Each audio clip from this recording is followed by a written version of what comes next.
Assalamu alaikum, my dear students. I hope you all are doing great. In today's lecture, we will be studying paths of speech. But before starting my lecture, let me put it straight here that my lecture is going to be bilingual. That is, I'm going to use a mix of two languages, which is Urdu and English, ताकि मेरा lecture सबको अच्छे से समझ आ जाए. So without wasting any more second, let's get started and dig down deep the mechanics behind how these paths of speech function in language. अब अगर आपको लैंग्वेज की बेसिक समझनी है, अगर if you are trying to have a good grip over grammar, if you are trying to understand the basics of grammar, कि grammar को जड़ से अगर आप चाह रहे हैं पढ़ना, तो you must know, you must have a good hold over paths of speech, because ये बहुत इंपॉर्टेंट है. हम ग्रामर में टेंसेस को कंसिडर कर लेते हैं, नरेशंस को कंसिडर कर लेते हैं, वॉइसेस को कंसिडर कर लेते हैं, बहुत सारे पर्सपेक्टिव्स पढ़ लेते हैं, लेकिन हमारे पार्ट्स ऑफ स्पीच वीक रह जाते हैं. I am telling you this thing very straight forward. अगर आप पार्ट्स ऑफ स्पीच नहीं समझ पाएंगे तो आपको बहुत नुकसान मिलेगा. एक तो आपकी ग्रामर वीक हुई, दूसरा आपको प्रैक्टिकली नुकसान मिलेगा. वो प्रैक्टिकल नुकसान कैसा है बेटा? पाकिस्तान में जितने भी टेस्ट्स होते हैं, एनटीएस के, गवर्नमेंट टेस्ट्स होते हैं, जितने भी फील्ड से रिलेटेड, उसमें जितने भी इंग्लिश के पोर्शन होते हैं, मोस्टली पार्ट्स ऑफ स्पीच का विद दैट. और पार्ट्स ऑफ स्पीच में भी एक पर्टिकुलर पार्ट ऑफ स्पीच है जिसे हम कहते हैं प्रपोजिशन. मोस्टली आपके टेस्ट उस पर डिज़ाइन किए जाते हैं. तो अगर ये इतना ही इंपॉर्टेंट है तो please continue with me in this lecture. अब चूँकि हम पार्ट्स ऑफ स्पीच की बात कर ही रहे हैं, मैं आपको सबसे पहले ये चीज़, और जो कि मैं बताना हर वक्त मतलब बताती भी हूँ, कि लैंग्वेज हमारे पास, this lecture is specifically regarding English and parts of speech. But मैं जनरली अगर लैंग्वेज की बात करूँ, लैंग्वेज कोई भी लैंग्वेज हो, लैंग्वेज हमेशा 3 लेवल्स पे फंक्शन करती है. The first is the syntactic level, second is the semantic level, and third is the pragmatic level. Syntactic level deals with the structure of the language, whereas semantic level deals with its meaning.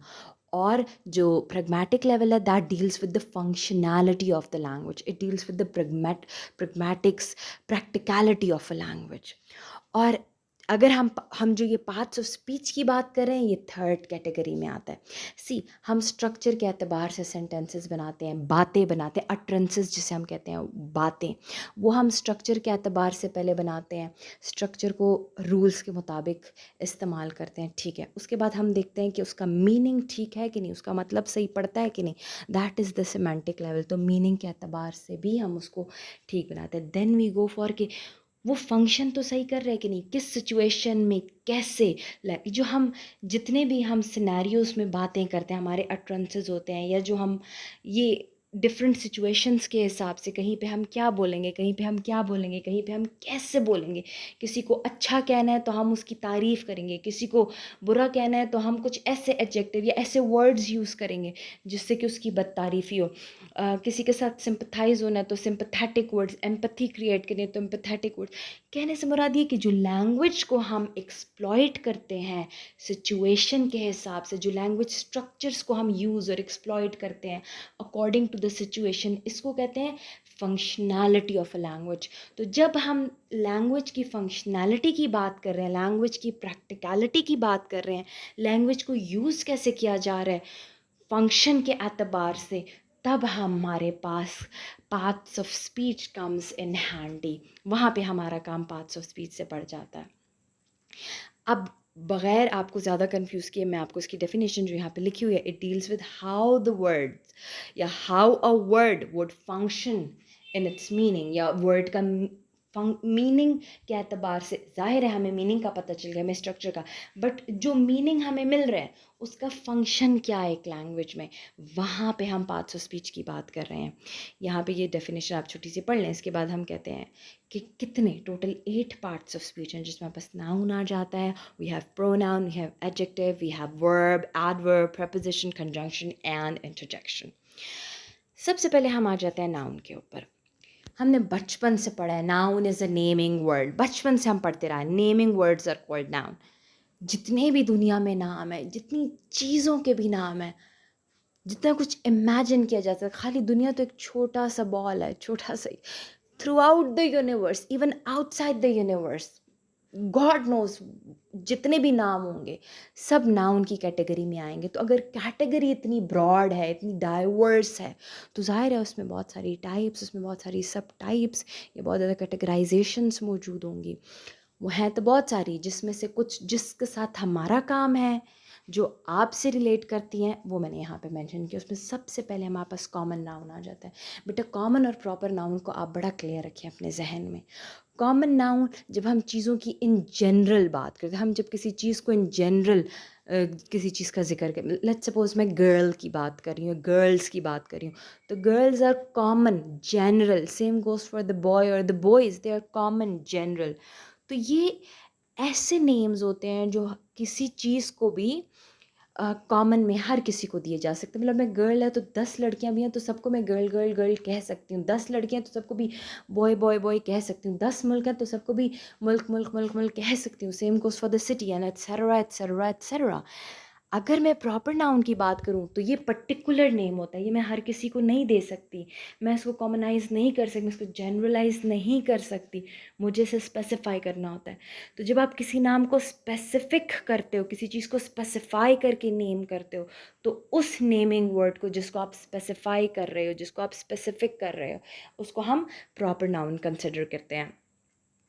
ये हमेशा capital letter से start होता है और for example इसमें बहुत सारी हैं, जैसे कि गर्ल की जगह सबा है, बॉय की जगह अली है, इसी तरह कंट्री की जगह पाकिस्तान है, सिटी की जगह पेशावर है, एंड एट्सेट्रा एट्सेट्रा एट्सेट्रा। इसके बाद आ जाती है एक और टर्म, कलेक्टिव नाउन। जब आप बहुत सारी चीज़ों को जो एक जैसी हैं उनको यकजा वन करके सिग्निफाई करते हो, जब उनको एक करके आप नेम करते हो तो आप कहते हो that is a collective noun. For example मैं कहती हूँ आर्मी, मैं कहती हूँ क्राउड। अब आर्मी में तो कितने सारे सिपाही होते हैं, तो मैं कितने सारे सिपाहियों के नाम की जगह एक नाम ले लेती हूँ, आर्मी। लेट्स सपोज आप कहोगे मैम इंडिया के तो अलग सिपाही, पाकिस्तान के तो अलग सिपाही, और मुल्कों के तो अलग सिपाही, तो ठीक है ना, मैं कहूँ पाक आर्मी। इसी तरह मैं इंडिया की आर्मी को अलग से ना, तो ये कलेक्टिव नाउन है, बहुत सारे लोगों को मैं एक करके सिग्निफाई, कलेक्ट करके सिग्निफाई करी हूँ। इसी तरह क्राउड, क्राउड में बहुत लोग हैं, मैं उन सब लोगों को कलेक्ट करके एक सिग्निफाई करी हूँ। और इस तरह और बहुत सारी एग्जांपल्स आ जाती हैं जहाँ पे आप नाउन को, बहुत सारी चीज़ों को कलेक्ट करके एक नाम दे दो, बहुत सारे नेम्स को कलेक्ट करके एक नाम से जस्टिफाई या सिग्निफाई कर दो, आपके पास कलेक्टिव नाउन हो जाता है, राइट। इसी तरह बेटा दूसरा टर्म आ जाता है, अब ये बहुत इंपॉर्टेंट कंपैरिजन है काउंटेबल अनकाउंटेबल नाउन का, क्योंकि यहाँ पे बहुत सारे स्टूडेंट्स, पहले तो मैं खुद ही कंफ्यूज पड़ जाती थी। काउंटेबल नाउन वो नाउन होते हैं, वो चीज़ें होती हैं जिनको आप काउंट कर सकें, इनके मोस्टली प्लूरल फॉर्म्स होते हैं। अनकाउंटेबल नाउन वो चीज़ें होती हैं जिनको आप एग्जैक्टली काउंट नहीं कर सकते और इनकी कोई प्लूरल फॉर्म्स भी नहीं होती। लेट्स सपोज मैं कहती हूँ बुक, मैं कहती हूँ कैट, मैं कहती हूँ टेबल, तो हम काउंट कर सकते, कितनी बुक्स हो सकती हैं, बुक्स भी बन सकती, कैट कैट्स भी बन सकते हैं, टेबल्स भी बन सकते हैं। 10 टेबल है तो एग्जैक्टली काउंट कर सकती हूँ, 5 बुक्स हैं तो एग्जैक्टली काउंट कर सकती हूँ, 3-4 कैट्स हैं तो एग्जैक्टली काउंट कर सकती हूँ। लेकिन अगर मैं मिल्क की बात करूँ तो क्या मिल्क्स होगा, या अगर मैं वाटर की बात करूँ तो क्या वाटर्स होगा, मैं ऑयल की बात करूँ तो क्या ऑयल्स होगा, तो मैं उनको काउंट नहीं। इवन राइस की अगर बात करूँ, शुगर की अगर बात करूँ, सॉल्ट की अगर बात करूँ, I can not count that. फिर इसमें बहुत सारे, सबसे पहले तो when I used to be a student मेरा ये क्वेश्चन आता था कि मिल्क तो 1 लीटर हो सकता है, 2 लीटर हो सकता है, हाफ लीटर, जितना भी ना, 1.5 पाव सवा, जो भी, मेरा उर्दू गड़बड़ है, जितना भी आप उसको वो साइज़ दे दो, हो तो सकता है, तो दैट मीन्स काउंट तो हो रहा है। Same goes with the rice as well, मतलब 1 kg हो सकते हैं, 2 kg हो सकता है, हाफ kg हो सकता है, शुगर भी, ऑयल भी, वाटर भी। तो हम फिर क्यों कह रहे हैं कि ये अनकाउंटेबल नाउन में कंसिडर होता है? अब सिंपल सी बात है, लेट्स सपोज मैं मिल्क की बात कर रही हूँ और मैं कहती हूँ कि 1 लीटर ऑफ मिल्क, अब 1 लीटर मिल्क मैंने ले, मतलब 2 पैकेट्स लिए, या आप खुला दूध ले लें 2 शॉपर ले लें, या फिर आप प्रोसेस्ड मिल्क ले लें 2, ठीक है, 1 लीटर के। आप कैसे जस्टिफाई कर सकते हैं कि वो दोनों बराबर हैं? क्या आपको पता है कि जो दोनों पैकेट्स हैं या जो दोनों कंटेनर्स हैं जिसमें आपने 1 लीटर मिल्क डाला हुआ है, क्या आप बता सकते हैं कि उन दोनों में इक्वल नंबर ऑफ पार्टिकल्स मौजूद है? उस दोनों लीटर की क्वांटिटी एग्जैक्टली एक जितनी है? आपको क्या कन्फर्म है कि वो बिल्कुल 100% आपके उसके पार्टिकल्स, आपको ये मत कहना ना कि एवोगैड्रोस नंबर, क्योंकि वो खुद भी एक श्योरिटी नहीं है। तो कहने से मुराद ये कि आप नहीं, जब आप same goes with the rice as well. अगर मैं आपको बताऊँ 1 kg राइस, एक पास मैंने कंटेनर में 1 kg राइस रखे हैं, दूसरे कंटेनर में भी, 2 कंटेनर में मैंने लिया हुआ, क्या आपको 100% है कि टोटल नंबर ऑफ राइस, कि राइस के दानों का टोटल नंबर दोनों केजी में बराबर होगा? नहीं। आप जनरली वे करते हैं इन चीज़ों को, 1 लीटर, 1 kg, जिन चीज़ों को आप जनरली वे कर रहे हैं, जनरली उनका वेट चेक कर रहे हैं आप 100% श्योरिटी के साथ नहीं कह सकते। वेयर एज अगर मैं बुक्स की बात करूँ, मैं टेबल्स की, तो मैं 100% बता सकती हूँ। यही फ़र्क आ जाता है काउंटेबल अनकाउंटेबल, जिसमें आपको कभी भी कंफ्यूज नहीं होना। तो ये ना मिल्क हमारे पास काउंटेबल है, ना राइस हमारे पास काउंटेबल है, ना वाटर, ना ऑयल, ना सॉल्ट, ना शुगर, इसमें से कुछ भी हमारे पास काउंटेबल नहीं, ये सब अनकाउंटेबल है। एक स्टूडेंट ने मुझे क्लास में पूछा था, मैम सैंड, तो सैंड भी अनकाउंटेबल है। आप उसको कैसे, total particles of sand 2 containers के अगर इक्वल भी लिए हैं तो क्या काउंट कर सकते हैं? तो डेफिनेटली नॉट। ठीक है बेटा। अब आ जाते हैं हमारे पास, ये मेरे बड़ी फेवरेट टर्म्स है, concrete noun and abstract noun. इसके कॉन्सेप्ट को क्लियर करते हैं। बेटा वो सारी चीज़ें जिनको अपनी नेकेड आई से आप देख सकते हैं, जिनको आप अपने हाथ से टच कर सकते हैं, वो सब आपके पास कॉन्क्रीट नाउन है। For example table, for example boy girl, for example chair, for example wall, for example AC, for example fridge, for example door, for example car, cycle, bicycle, whatsoever, even your body, you can touch that. That means, and you can see them, मतलब कपड़ा कुछ भी आप उसको अपनी naked eye से, अपनी आंखों से देख सकते हैं, तभी हम उसको कहते हैं कॉन्क्रीट। नहीं देखा कॉन्क्रीट क्या होता है? कॉन्क्रीट। तो उधर से ही नाम निकला है कि कॉन्क्रीट नाउन, जिनको आप टच कर सकें, जिसको आप अपनी आंख से देख सकें। वेयर एज ऐसे बहुत सारी चीज़ें हैं, ऐसे बहुत सारे कॉन्सेप्ट्स हैं जो कि हैं, तो हम महसूस तो कर सकते हैं, but we can not see them with our naked eye, we can not touch them with our hands. उनको हम एब्स्ट्रैक्ट नाउन कहते हैं। लेट्स सपोज, मतलब उन चीज़ों को हम सिर्फ फील कर सकते हैं। फॉर एग्जाम्पल, मैं आपको कहती हूँ the feeling of love, the feeling of hate. For example, मैं लव कहती हूँ, मैं हेट कहती हूँ, मैं डिसरिस्पेक्ट कहती हूँ, मैं डिसअपॉइंटमेंट कहती हूँ, मैं एंगर कहती हूँ, बहुत सारी ऐसी और चीज़ें हमारे पास हैं। अब ये सारे कॉन्सेप्ट्स हैं, मैं जानती हूँ कि ये चीज़ है। वो अक्सर ऐसा था ना, वो मूवी में मेरे ख़्याल से एक इंडिया की मूवी आई थी, मैं हूं ना, उसमें कहा था कि जब मुझे मोहब्बत होगी तो सारे वॉयलेंस बचेंगे, समथिंग लाइक, उसको सिग्निफाई किया गया था। तो मतलब उस एब्स्ट्रैक्शन को कंक्रीट के साथ टच किया गया था। बट क्या वाकई में कोई देख पाता है? हाँ, आप अगले का रिएक्शन देख पाते हैं, लेकिन एग्जैक्टली मतलब let's suppose if I am in love, you can see me happy. If I am sad, you can see me in a gloomy mood. Then if I am, for example, I am having a feeling of hate, you can see मेरा reaction देखा जा सकता है। But क्या उस love और hate को, उसकी शक्ल कैसी है, वो नज़र कैसे आता है, उसको टच नहीं किया जा सकता।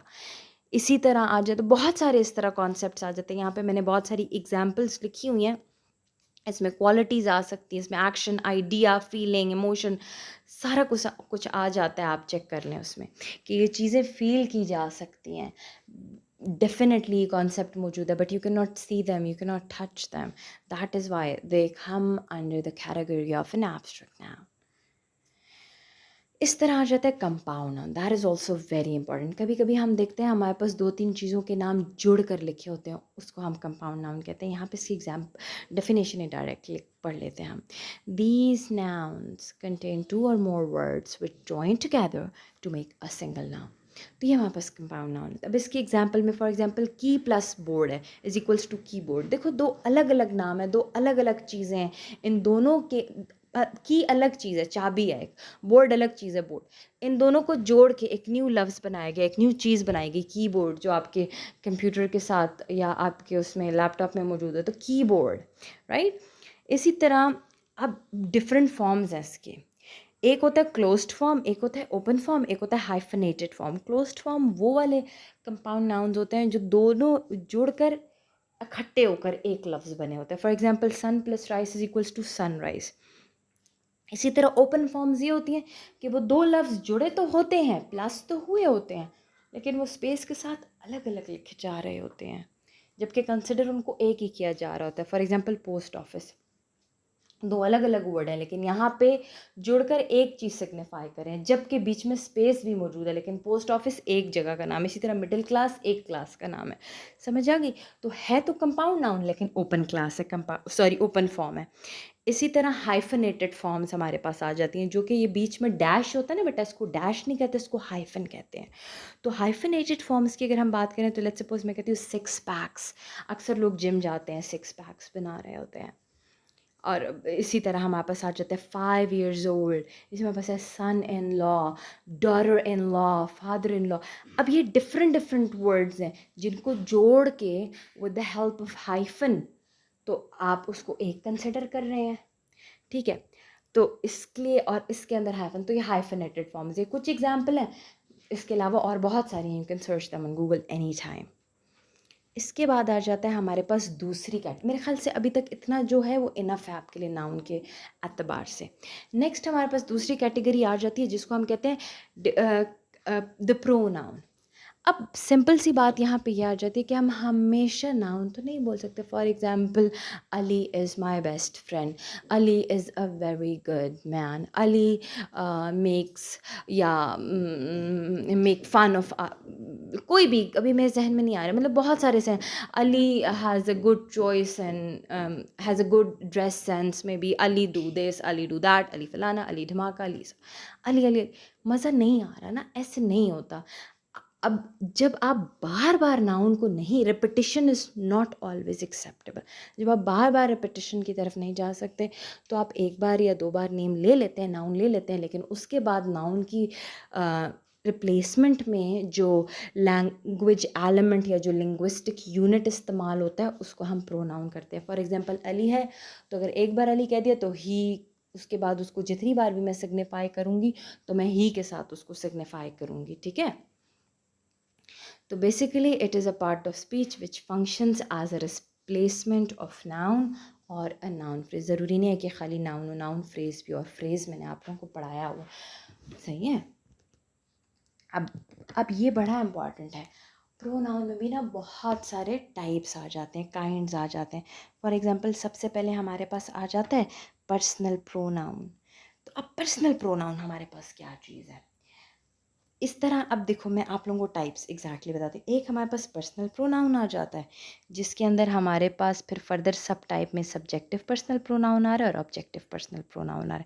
इसी तरह हमारे पास दूसरी टाइप डिमॉन्स्ट्रेटिव प्रोनाउन आती है।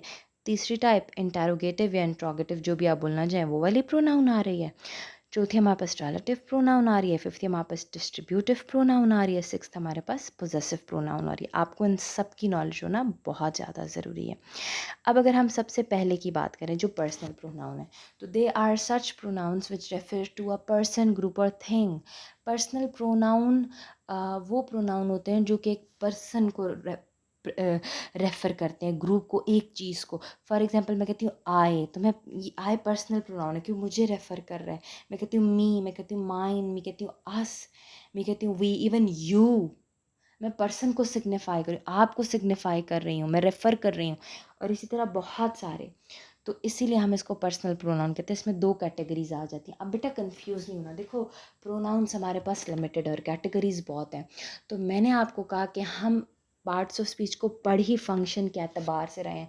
तो हम लैंग्वेज को, मैं हमेशा अपने स्टूडेंट्स को कहती हूँ कि ख़ुद लैंग्वेज के लिए मत इस्तेमाल हो, लैंग्वेज को अपने आसानी के लिए इस्तेमाल करें, लैंग्वेज को अपने लिए ख़र्च करें, ख़ुद लैंग्वेज के लिए ख़र्च मत हुआ करें। तो जब मैं ये कॉन्सेप्ट कहती हूँ तो मैं सिर्फ ये बताना चाह रही होती हूँ कि एक ही रूल्स हैं, एक ही चीज़ें हैं, हम उनको डिफरेंट सिनेरियो में डिफरेंट कैटेगराइजेशन के अंडर बोल रहे होते हैं या यूज़ कर रहे होते हैं। यहाँ पे भी वही सिचुएशन है, प्रोनाउंस वही हैं और वही प्रोनाउंस को अब मैं हर कैटेगरी में फ़िट करूँगी डिफरेंट सिचुएशन के अतबार से। तो आपने ये कंफ्यूज नहीं होना कि मैम आपने तो कहा था कि आई उसमें आता है, बाई इसमें कैसे आ गया। तो आई 10 चीज़ों में आ सकता है, according to the situation, according to the context of the situation. ठीक है बेटा। अब पर्सनल प्रोनाउंस में दो प्रोनाउंस आ जाते हैं, एक तो सब्जेक्टिव पर्सनल प्रोनाउन हो जाता है और दूसरा ऑब्जेक्टिव पर्सनल प्रोनाउन हो जाते हैं। Subjective, it acts as a subject of a sentence, ये तो बड़ी क्लियर बात है। फॉर एग्जांपल, मैं कहती हूँ आई, मैं कहती हूँ यू, मैं कहती हूँ ही, मैं कहती हूँ इट, मैं कहती हूँ शी, मैं कहती हूँ दे, मैं सब्जेक्टिफाई कर रही हूँ चीज़ों को। सब्जेक्ट किस हिसाब से इस्तेमाल कर रही होती है, सब्जेक्टिव पर्सनल प्रोनाउन आ जाते हैं। ऑब्जेक्टिव में they act as the object of a verb या कंपाउंड वर्ब या प्रपोजिशन, मतलब कहने से मुराद ये कि अपने आप को डेफिनेशन में कंफ्यूज ना करो, बस सेंटेंस में एज एन ऑब्जेक्ट यूज़ कर लेते हैं। For example you, her, him, जो भी आपके पास आ जाते हैं उसमें वो सारी चीज़ें आ जाएंगी। फॉर एग्जाम्पल मैं आपको कहती हूँ कि she appreciated her for a good result, Ali looked at me. अब यहाँ पे मी सब्जेक्ट के सॉरी ऑब्जेक्ट में आ रहा है, तो Ali looked at me happily. तो यहाँ पर देखो मी हमारे पास एक ऑब्जेक्टिव पर्सनल प्रोनाउन है। तो लेट्स सपोज ऐसा सेंटेंस अगर आपको कहे कि यहाँ पे मी कौन सा प्रोनाउन है, और बिलीव मी ये लेक्चर और से सुने, ऐसे आपके एमसीक्यूज आ सकते हैं, तो बी प्रिपेयर्ड फॉर दैट। तो आप मी कौन सा टाइप का पर्सनल प्रोनाउन है, तो आपको पता होना चाहिए कि ऑब्जेक्टिव पर्सनल प्रोनाउन है। अब आ जाते हैं दूसरे टाइप के प्रोनाउन पे, जो हमारे पास है डिमॉन्स्ट्रेटिव प्रोनाउन। हमारे पास डिमॉन्स्ट्रेटिव प्रोनाउन कौन से होते हैं, जो जो डिमॉन्स्ट्रेट करते हैं। For example these are use to point out the person और थिंग वी टॉक अबाउट। हम किसी चीज़ के बारे में बात करें, उसको डिमॉन्स्ट्रेट कर रहे हैं, तो हम उसको सिग्निफाई करने के लिए, उसको हाईलाइट करने के लिए, उसकी तरफ इशारा करने के लिए जो प्रोनाउन यूज़ करते हैं उसको हम कहते हैं डिमॉन्स्ट्रेटिव प्रोनाउन। फॉर एग्जांपल मैं कहती हूँ this pen, that pen, the those shoes, कुछ भी, दीज, तो जिससे आप डेमोन्स्ट्रेट करो, एट्सेट्रा एट्सेट्रा एट्सेट्रा। बात समझ आ गई? इतना रॉकेट साइंस नहीं है कि मैं इस पर घंटे लगाऊं। नेक्स्ट हमारे पास इंटेरोगेटिव या इंट्रोगेटिव प्रोनाउंस होता है। हमारे पास ये वो प्रोनाउंस है ना बेटा, जिससे कि आप किसी चीज़ को इंटेरोगेट करते हो। फॉर एग्जाम्पल यानी जिससे, जिसको यूज़ करके आप क्वेश्चंस बनाओ, द क्वेश्चन मेकिंग प्रोनाउंस हम हमारे पास ये वाले होते हैं। For example which, whom, what, who, etc। जब आप ये सारी वर्ड्स, आप ये WH वाले जो क्वेश्चन आप बनाते हो W से, ये सारे आप क्वेश्चन सेंटेंसेस के लिए यूज़ करते हो, और हैं तो ये प्रोनाउंस, तो इसलिए हम इनको इंटेरोगेटिव प्रोनाउंस कहते हैं। अब नेक्स्ट जो फोर्थ नंबर की कैटेगरी आ जाती है बेटा, वो हमारे पास है रिलेटिव प्रोनाउन। रिलेटिव प्रोनाउंस कौन से हमारे पास होते हैं बेटा? ये वो प्रोनाउंस होते हैं they which are use to combine और relate sentences clauses together to show the relationship with noun and modify that same noun. जब आप चीज़ों को रिलेट, सिंपल अल्फाज में, जब आप दो चीज़ों को रिलेट करने के लिए जो प्रोनाउन यूज़, रिलेशन बनाने के लिए जो एलिमेंट यूज़ करते हो, जो प्रोनाउन यूज़ करते हो, उसको हम रिलेटिव प्रोनाउन कहते हैं। For example who, which, whose, whom. Sentence में देखा, this is the car which I bought, this is a car which I dreamed of driving. तो मैं क्या करूँ, ये वो गाड़ी है जो मैंने ख़रीदी। यहाँ पे विच हमारे पास गाड़ी में और मैंने ख़रीदी के दो बातों के बीच में कनेक्शन बना रहा है। ये वो गाड़ी है जो मैं चलाना चाहती थी, तो ये दो बातों का आपस में कनेक्शन बन रहा है। I have a friend whose brother is a good doctor, और I have a friend whose brother is a good nurse. अब मैं जब दो बातों को कनेक्ट करना चाह रही हूँ तो हुज की हेल्प से कर रही हूँ। दोनों में रिलेशन, रिश्ता हुज की मदद से बना रही हूँ। तो जो ये रिश्ता बना रही हूँ, तो ये हुज वर्ड जो हमारे पास है, ये हमारे पास रिलेटिव प्रोनाउन आ जाता है। ठीक है बेटा? I hope I am making sense, right? अब आ जाता है हमारे पास डिस्ट्रीब्यूटिव प्रोनाउन। ये कौन से प्रोनाउंस होते हैं? These are the pronouns that are use to talk about each and every person separately. Distribute करके बात की जाती है सेपरेटली। फॉर एग्जाम्पल मैं कहती हूँ ईच, मैं कहती हूँ नीदर या नाइदर, जो भी आप इसे प्रोनाउंस करो। मैं कहती हूँ none, et cetera et cetera. For example neither of the children study well, each of the kid was doing the फलाना फलाना वर्क। जो भी मैं, none of them did it accordingly. या कहने से मुराद ये, अब इसको यूज़ करते हुए मैं डिस्ट्रीब्यूट कर रही हूँ कि नाइदर के किसी ने भी सही से नहीं किया, तो अलग अलग करके मैं बात कर रही हूँ। या मैं कहती हूँ नन कि किसी ने भी नहीं। इसी तरह मैं कहती हूँ ईच कि सब ने, एक एक ने। ईच, अब बहुत सारे हैं, सारे बैठे हैं, सब ने काम किया, और मैं डिस्ट्रीब्यूट करके बात कर रही हूँ। सब ने की जगह मैं कहती हूँ each of them did well. तो अब अलग अलग से मैं एक बात, ईच की, एक एक को, तो मैं डिस्ट्रीब्यूट करके एक एक की बात कर रही हूँ। तो वो जो डिस्ट्रीब्यूट करने के लिए जो मैं वर्ड एक ही इस्तेमाल कर रही हूँ, तो उसको हम कहते हैं डिस्ट्रीब्यूटिव प्रोनाउन। अब इसके बाद ये मेरा बड़ा फेवरेट प्रोनाउन है possessive pronoun. These are the pronouns that are use to express ownership. ये वो प्रोनाउंस होते हैं ना बेटा, पोजेसिव से ही पता चलता है, पोजेशन शो करते हैं, ओनरशिप किसी चीज़ की शो करते हैं कि आप किसी चीज़ को जब ओन कर रहे होते हैं।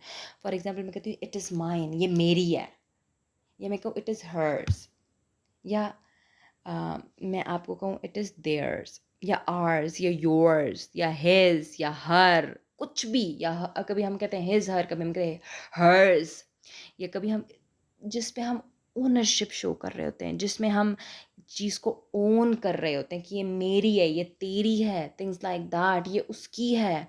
तो जब हम पोजेशन किसी चीज़ की शो कर रहे होते हैं, ओनरशिप शो करते हैं, उनको पोजेसिव प्रोनाउंस कहते हैं। इसमें first person pronoun, second person pronoun और थर्ड पर्सन प्रोनाउन की टेबल दी जा चुकी है। इसके बाद में एक बहुत मज़े की कैटेगरी आ जाती है जिसको हम कहते हैं एडजेक्टिव्स। एडजेक्टिव वो वर्ड्स होते हैं बेटा जो प्रोनाउन का और मीनिंग हाईलाइट करते हैं, उनको और सिग्निफाई करते हैं, उनको और मीनिंगफुल बनाते हैं। ज़ाहिर है यहाँ पे मैं मीनिंग और फंक्शन की बात करेंगे, एक लिंग्विस्टिक एलिमेंट्स हैं जिनके मीनिंग को हाईलाइट करके उसके फंक्शन के एतबार से उसको चेक किया जा रहा है। तो वहाँ पे मैं हमारे पास एडजेक्टिव की words which describe noun and pronoun are called adjective. जो नाउन और प्रोनाउन को डिस्क्राइब करते हैं, डिफाइन करते हैं, उनको और हाईलाइट करते हैं, उनमें और मीनिंग ऐड करते हैं, उनको हम एडजेक्टिव्स कहते हैं। डिफरेंट काइंड्स ऑफ एडजेक्टिव्स आ जाते हैं इसमें। एडजेक्टिव ऑफ क्वालिटी है, एडजेक्टिव ऑफ क्वांटिटी है, एडजेक्टिव ऑफ मैनर आ जाता है। क्वालिटी क्या है? ये वो वर्ड्स होते हैं that describe the quality of a noun और प्रोनाउन। लेट सपोज मैं आपको कहती हूँ फ्लावर एक नाउन है, टी एक नाउन है, पर्सन एक नाउन है, तो अब इसकी क्वालिटी में कहती हूँ ब्यूटीफुल फ्लावर, खूबसूरत फूल। इसमें कहती हूँ ग्रीन टी, सब्ज़ चाय। मैं कहती हूँ गुड पर्सन, अच्छा आदमी। तो ये जो ब्यूटीफुल है, ये जो ग्रीन है, ये जो गुड है, ये हमारे पास ये जो नाउन है फ्लावर, टी और पर्सन, इसकी क्वालिटी डिफ़ाइन करे कि क्या क्वालिटी है इसकी। इसी तरह क्वांटिटी की भी बात करते हैं। फॉर एग्जांपल मैं थिंग्स कहती हूँ तो आई हैव मैनी थिंग्स। इसी तरह मैं टाइम कहती हूँ तो मैं कहती हूँ हाउ मच टाइम। तो यहाँ पर बेटा जो मैनी है, यहाँ पर जो हाउ मच है, वो बता रहे हैं कि कितना है क्वांटिटी में। थिंग्स है तो मैनी है, बहुत ज़्यादा है। टाइम है तो कितना टाइम है, या मच, या आई have a lot of time. तो ये जैसे ये अगर अब पूरा फ्रेज़ है तो आपको एडजेक्टिव फ्रेज़ बन जाता है, अगर एक है तो सिर्फ एडजेक्टिव वर्ड होता है, ठीक है। तो जो किसी चीज़ की कम की मिकदार बताते हैं, किसी नाउन की या किसी प्रोनाउन की, तो उसको हम एडजेक्टिव ऑफ क्वांटिटी कहते हैं। इसी तरह अगर हम नंबर की बात करें, एडजेक्टिव ऑफ नंबर की, तो adjective of number is further divided into two parts. अगर हम नंबर की बात करें कि एडजेक्टिव ऑफ नंबर क्या है, तो वो हम पढ़ के बताएंगे। फॉर एडजेक्टिव ऑफ नंबर दो कैटेगरीज में divided, definite adjective, indefinite adjective. अब जो डेफिनेट है वो फर्दर दो काइंड्स में, फर्दर सब दो टाइप्स में डिवाइड है, कार्डिनल्स और ऑर्डिनल्स। सबसे पहले मैं आपको डेफिनेट एडजेक्टिव बताती हूँ, फिर आपको इनडेफिनेट बताती हूँ। अब डेफिनेट एडजेक्टिव हमारे पास वो एडजेक्टिव है जो एग्जैक्टली नंबर डिफाइन, डेफिनेट है ना, एग्जैक्टली बताता है क्या नंबर। जैसे कि कार्डिनल्स हमारे पास नहीं होते 1 2 3 4, इसी तरह हमारे पास ऑर्डिनल्स होते हैं सीरीज़ फर्स्ट सेकंड थर्ड। तो बेटा वैसे ये आपकी मैंने नॉलेज में इजाफा किया है कि जो हम 1 2 3 4 इस तरह करके लिखते हैं और बोलते हैं तो वो कार्डिनल्स होते हैं, और अगर हम फर्स्ट सेकंड थर्ड फोर्थ करके बोलते हैं या लिखते हैं तो उसको हम ऑर्डिनल्स कहते हैं। लेकिन कार्डिनल्स हो या ऑर्डिनल्स हो, दोनों एग्जैक्ट नंबर्स है ना जिसको हम सिग्निफाई कर सकते हैं, डेफिनेट नंबर्स है ना, इसलिए इनको हम कहते हैं कि एडजेक्टिव ऑफ नंबर में ये डेफिनेट एडजेक्टिव है। जबकि अगर मैं इनडेफिनेट एडजेक्टिव की बात करूँ, वो भी नंबर की ही बात कर रहे हैं, लेकिन एग्जैक्ट नंबर नहीं पता ना किसी चीज़ का। फॉर एग्जाम्पल मैं कहती हूँ मैनी, मैं कहती हूँ मच, मैं कहती हूँ वेरी, सॉरी मैं कहती हूँ फ्यू, मैं कहती हूँ लिटिल। अब बात तो नंबर की कर रहे हैं, मैनी बहुत सारे नंबर ही है, मच बहुत ज़्यादा, लिटिल कम, इस तरह फ्यू कुछ, नंबर ही बात हो रही है, लेकिन एग्जैक्ट नंबर नहीं पता ना, तो इसलिए हम इसे कहते हैं इनडेफिनेट एडजेक्टिव। ठीक है बेटा। अब इसके बाद मेरी बड़ी फेवरेट कैटेगरी आ जाती है द वर्ब। बेटा वर्ब क्या होता है? हमने पढ़ा था the action, all the actions in this world, all the performances of this world, उसको हम verb कहते हैं। It describe an event or action being done by someone or something, जो यहाँ पे लिखा है। For example, the girl is eating. For example, he helped me, he is sleeping. यहाँ पे क्या हो रहा है? ये ईटिंग, ये हेल्प, ये स्लीपिंग बता रहा है कि ये काम हो रहा है। तो जो चीज़ बता रही है कि कोई काम हो रहा है वो वर्ब है, क्योंकि वो एक्शन बता रहा है, वो एक्शन सिग्निफाई कर रहा है, वो एक्शन इटसेल्फ हो रहा है। बात समझ आ रही है बेटा? Even if I am saying I am doing nothing, nothing, मैं कह रही हूँ कि मैं कुछ भी नहीं कर रही, लेकिन मैं आपको बता रही हूँ ना कि मैं क्या कर रही हूँ, और वो क्या करना क्या है, कुछ भी नहीं करना। तो तब भी तो कोई काम हो रहा है ना, ज़रा इसको गौर से सोचो। अब इसमें काइंड्स ऑफ वर्ब की बात की जाए तो बेटा एक मैं बताऊँ, मेरे जहन से एग्जैक्टली निकल गया, लेकिन टोटल 81-82 काइंड्स हैं वर्ब की, बहुत ज़्यादा है, जिसमें जो ज़रूरी हैं वो मैं आपको पढ़ के बताती हूँ। सबसे पहले तो इम्पॉर्टेंट कम्बिनेशन हमारे पास जो होता है बेटा, ये वर्ब भी बहुत इंपॉर्टेंट है आपके डिफरेंट किस्म के एग्ज़ाम्स और इंटरव्यू पर्सपेक्टिव से। सबसे पहले कॉम्बिनेशन में ट्रांजिटिव इंट्रांजिटिव वर्ब की बात करती हूँ। हमारे पास ट्रांजिटिव वर्ब कौन सा होता है? These are those verbs which have an object to receive. दो बातें हैं बेटा, एक वो वर्ब होते हैं जिनके पास ऑब्जेक्ट होता है एक्शन रिसीव। मैंने आपको बोला ना, सेंटेंस सब्जेक्ट वर्ब ऑब्जेक्ट होता है।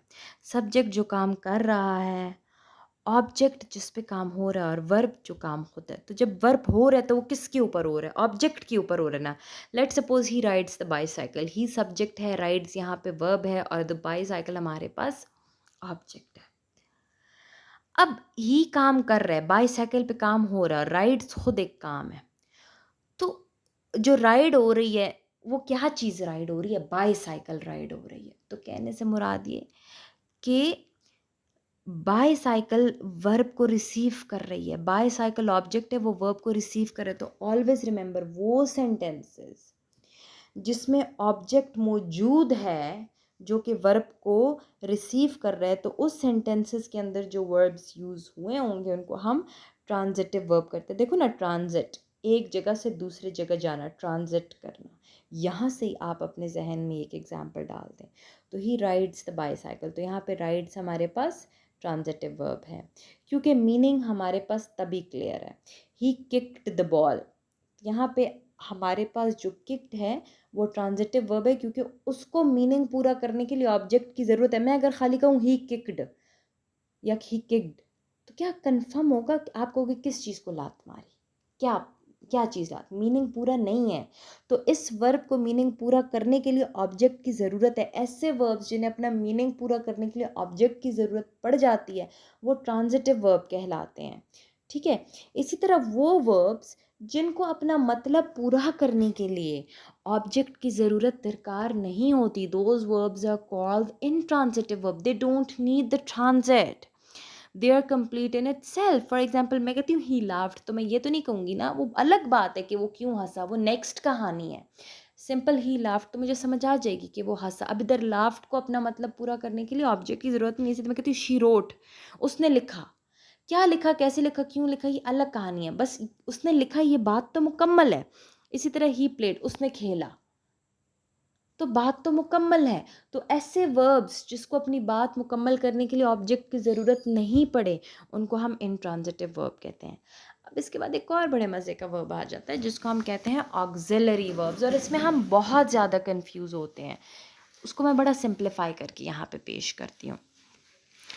These verbs have no meaning of their own. इन वर्ब्स का अपना कोई मतलब, कोई मीनिंग मौजूद नहीं होता। ये वो वर्ब्स हैं। These are necessary for the grammar structure of ये सेंटेंस को, ग्रामर स्ट्रक्चर के सेंटेंस को हेल्प करने के लिए बने होते हैं, तभी इनको हम हेल्पिंग वर्ब्स कहते हैं। ये मेन वर्ब से पहले लगते हैं, ये रूल है, अपने जहन में याद रखें। इसकी दो कैटेगरीज हैं ऑक्सिलरी की, प्राइमरी हेल्पिंग वर्ब्स है और मॉडल हेल्पिंग वर्ब्स है, जिन्हें हम कहते हैं मॉडल ऑक्सिलरीज।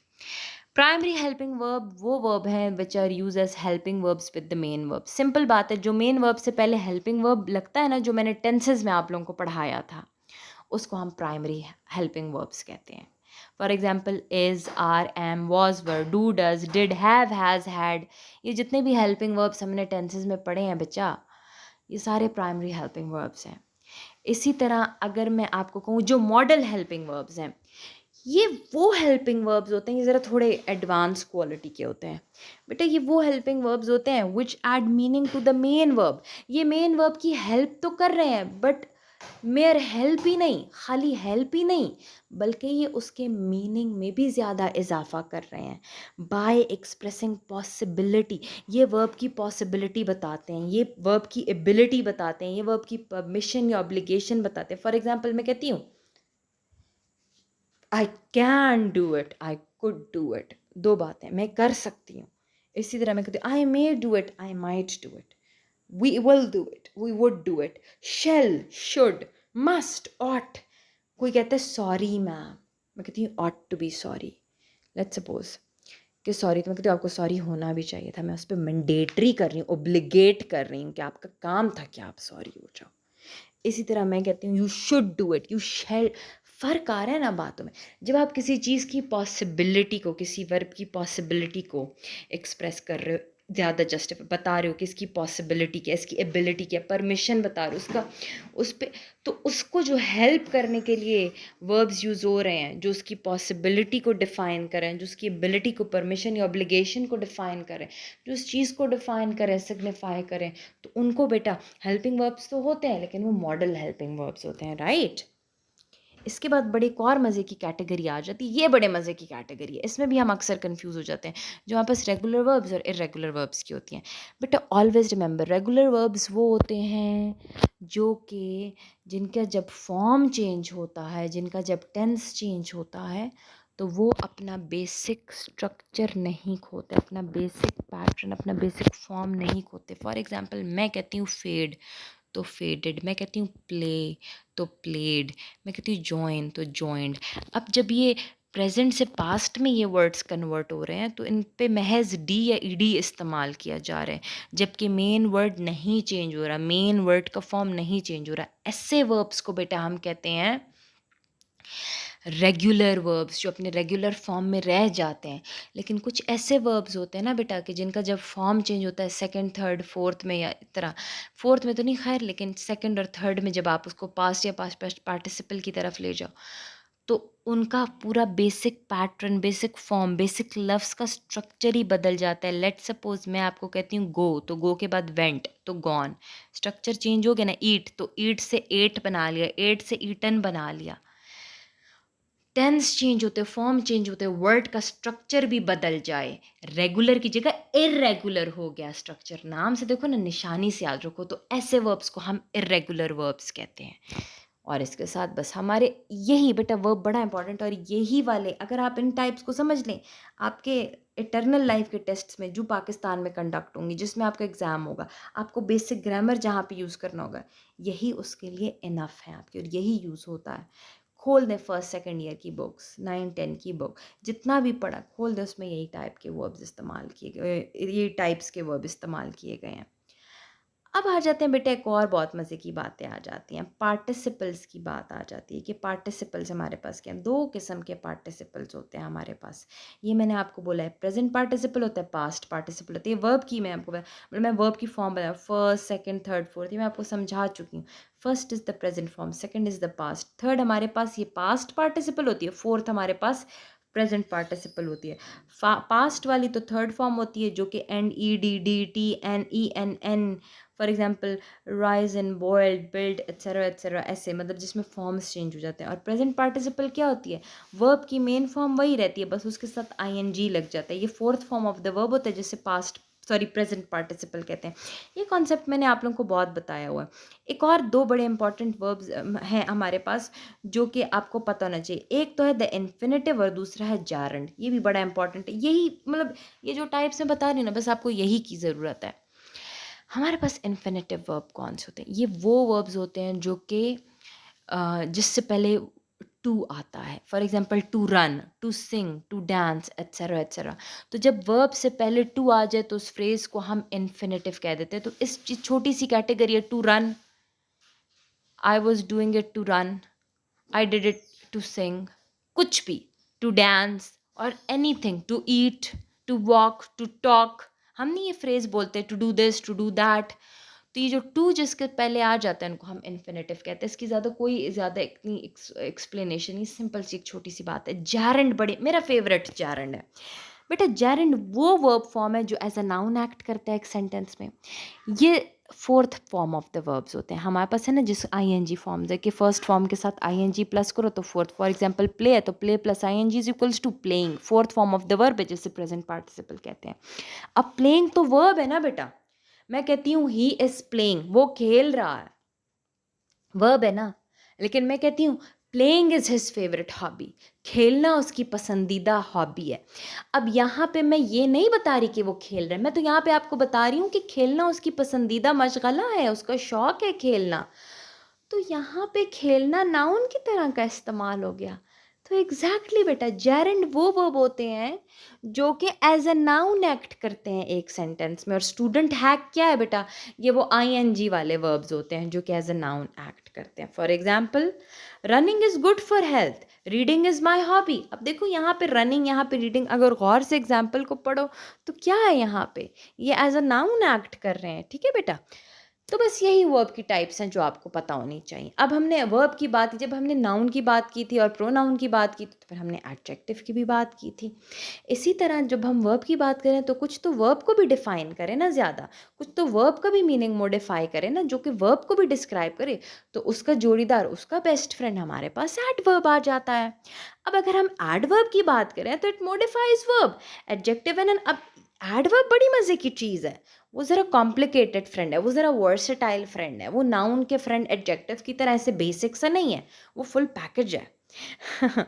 तो एडवर्ब हमारे पास खाली वर्ब को ही नहीं मॉडिफाई करता, बल्कि वो एडजेक्टिव को भी और मॉडिफाई करता है। फॉर एग्जांपल, एग्जांपल तो चले आगे देते हैं। इसी तरह एक एडवर्ब दूसरे एडवर्ब का भी मीनिंग एनहांस करते हैं, एक एडवर्ब वर्ब का भी मीनिंग एनहांस करते हैं, एक एडवर्ब दूसरे एक एडजेक्टिव का भी मीनिंग एनहांस कर सकता है। फॉर एग्जांपल, और और ये हमें क्या इंफॉर्मेशन देगा, how the action occurs, where the action occurs, how many times the action occurs, intensity of action. Action है ना वर्ब, तो एडवर्ब से हमें किन सवालों का जवाब मिलता है, ये क्या चीज़, एक्शन को कैसे ही कोई चीज़ ज़्यादा डिस्क्राइब कर सकती है।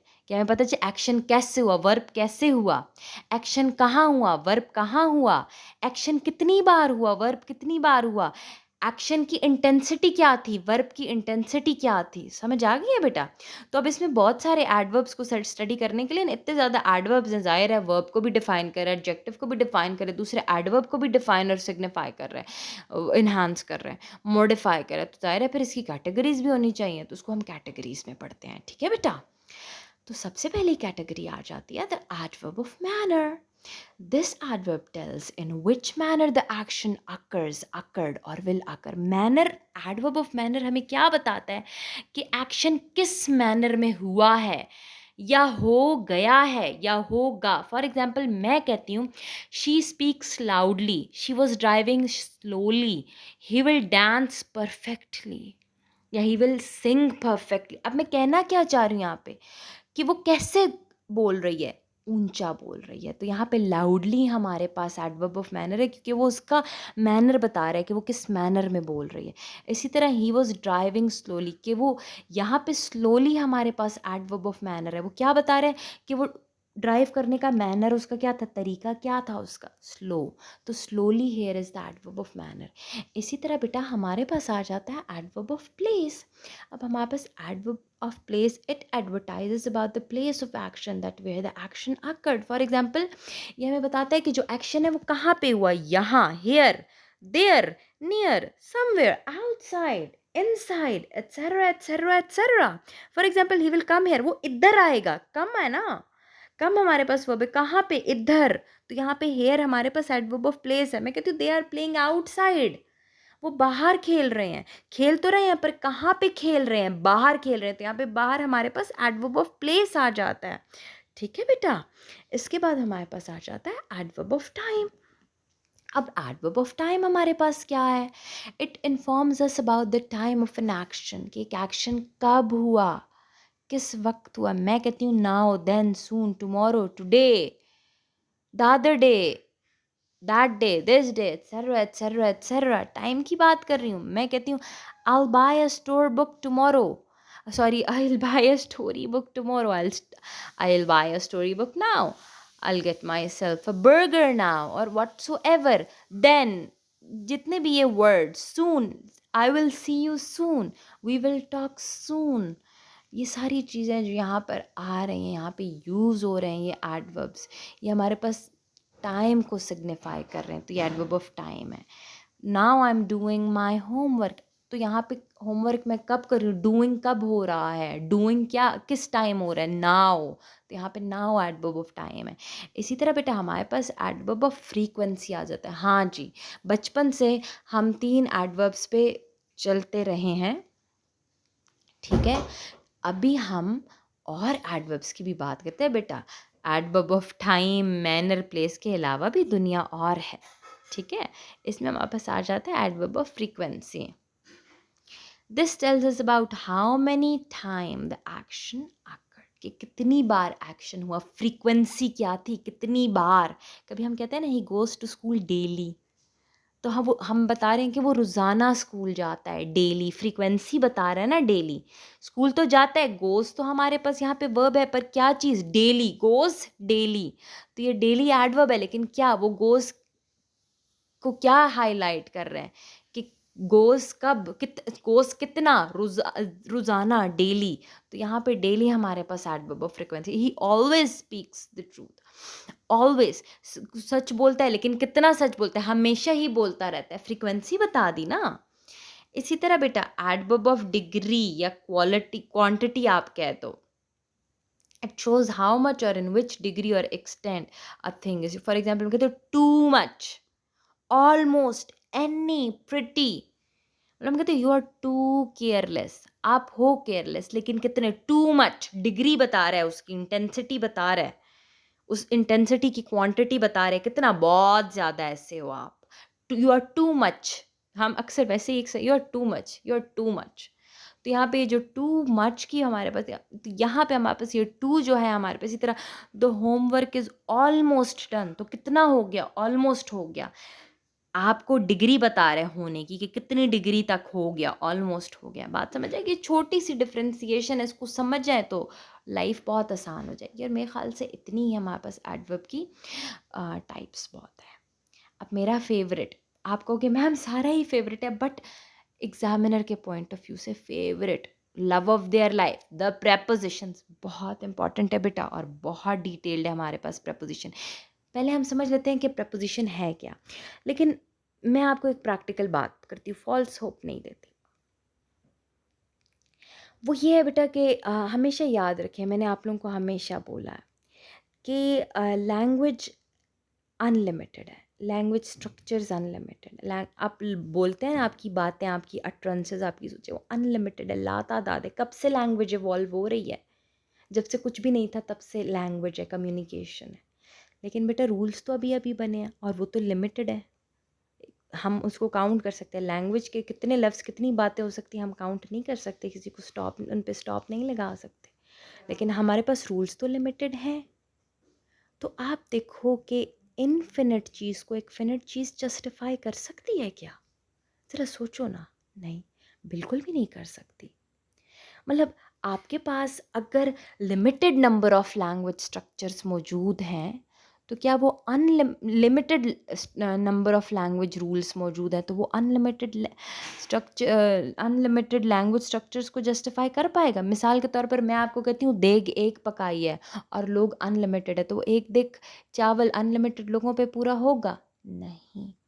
तो ये मैं फ़ॉल्स होप आपको नहीं देना चाहती। मे बी कि आप ये सारे रूल्स याद कर दो प्रेपोज़िशन के, फिर भी एक ऐसा एमसीक्यू आ जाए या ऐसी जगह आ जाए जहाँ पे कोई रूल अप्लाई ना हो, जिसे हम कहते हैं एक्सेप्शनल केस। तो एक्सेप्शनल कुछ भी नहीं होता, वहाँ पे मैं स्टूडेंट्स को कहती हूँ कि अपना कॉमन सेंस यूज़ करें, क्योंकि जो कॉमन दोनों सेंटेंसेस अपने आप को ले, दोनों तीनों प्रोपोजिशन जितने भी हैं वो यूज़ करें, जो आपके कॉमन सेंस के हिसाब से सही बैठते हैं वो यूज़ कर लें, ठीक है।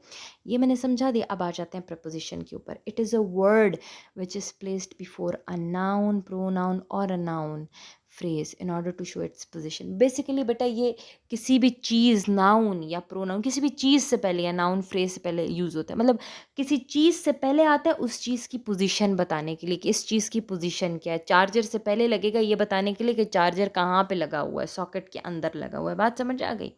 तो ये प्रपोजिशन होता है। मैं कहती हूँ cat is sitting on the table, तो ऑन प्रपोजिशन, द टेबल के ऊपर है ना, टेबल के ऊपर बैठी है कैट। मुझे अब जानना है कि कैट तो बैठी है टेबल पे कहाँ पे, टेबल के ऊपर, टेबल के नीचे, टेबल के आजू, टेबल के बाजू। बात समझ आ रही है बच्चा? तो मैं कैट की पोजीशन जानना चाह रही हूँ, जिसके लिए मुझे प्रपोजिशन की मदद की दरकार है। अब इसमें बहुत सारे मज़े मज़े के प्रपोजिशंस आ जाते हैं काइंड्स में। एक तो हमारे पास आ जाता है सिंपल प्रपोजिशन है। Simple preposition consists of one word and are very simple to understand. एक वर्ड का प्रपोजिशन होता है, बड़ा बड़ा बेसिक होता है, बड़ा सिंपल होता है। फॉर एग्जाम्पल मैं कहती हूँ in, on, out, up, down, under, front, back, फलाना ढिमाका, so and so. The book is on the table, the fruits are in the fridge. The cat is under the table या under the rug whatsoever. ये एक एक word की preposition जो आपको position बताती है, इसको हम सिंपल प्रपोजिशन कहते हैं, सबसे बेसिक फॉर्म है। अब होती है एक होती है डबल प्रपोजिशन। वो हमारे पास क्या होती है कि दीज आर टू प्रपोजिशन, दो प्रपोजिशन होते हैं लेकिन एक साथ जुड़े होते हैं एक न्यू होल वर्ड बनाने के लिए। लेट सपोज मैं कहती हूँ साइड पे, side, cat is sitting on the side of the table या on the side of the car और on side of the chair whatsoever आप कहते हैं। और एक कहती हूँ in, it is in my bag, pencil is in my bag. सही है। तो दो प्रपोजिशन, इन अलग है साइड अलग है, लेकिन जोड़ के एक नया प्रपोजिशन बने इन साइड द कार।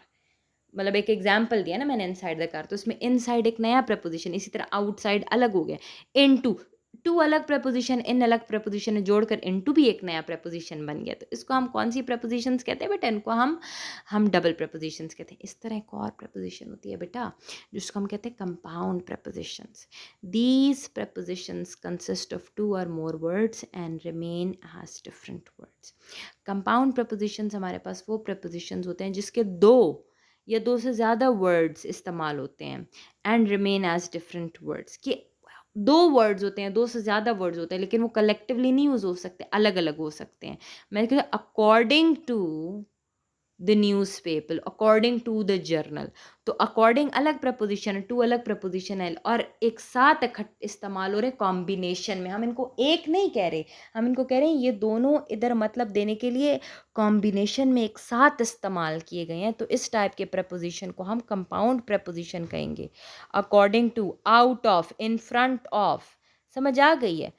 तो ये वाले प्रपोजिशन के जो दो तीन होते हैं या ज़्यादा होते हैं, लेकिन वो हम कॉम्बिनेशन में इस्तेमाल करते हैं पोजीशन को डिफाइन करने के लिए अलग अलग से, तो हम इसको कंपाउंड प्रपोजिशन कहते हैं। इसके बाद बेटा हमारे पास एक और चीज़ आती है, एक और कॉन्सेप्ट आता है जिसको हम कहते हैं prepositional phrase. Prepositional phrase is a group of words which contains a preposition. ये वो phrase होता है, जाहिर है phrase वो ही है जिसमें थोड़े से words जुड़े होते हैं।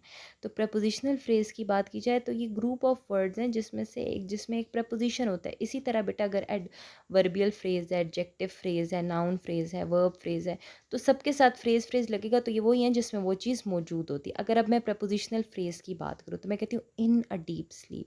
तो यहाँ पे चूंकि इन इस्तेमाल हो रहा है, in a deep sleep, it's a prepositional phrase. On a journey, out of date, at the end. तो ये इन, ऑन, आउट, एट, ये प्रपोजिशंस है ना बेटा, और ये फ्रेज में वर्ड की कलेक्शन में इस्तेमाल हो रहे हैं, तो इसलिए प्रपोजिशनल फ्रेज कहलाते हैं। अब ये भी बड़ी मज़े की बात बताऊँ, प्रपोजिशन की अपनी अपनी कैटेगराइजेशंस भी आ जाती हैं, टाइप्स भी आ जाती हैं, प्लेसमेंट्स भी आ जाती हैं। For example preposition of place, preposition of time, preposition of movement and direction, preposition of agent and instrument. इस तरह बहुत सारे हमारे पास आ जाते हैं।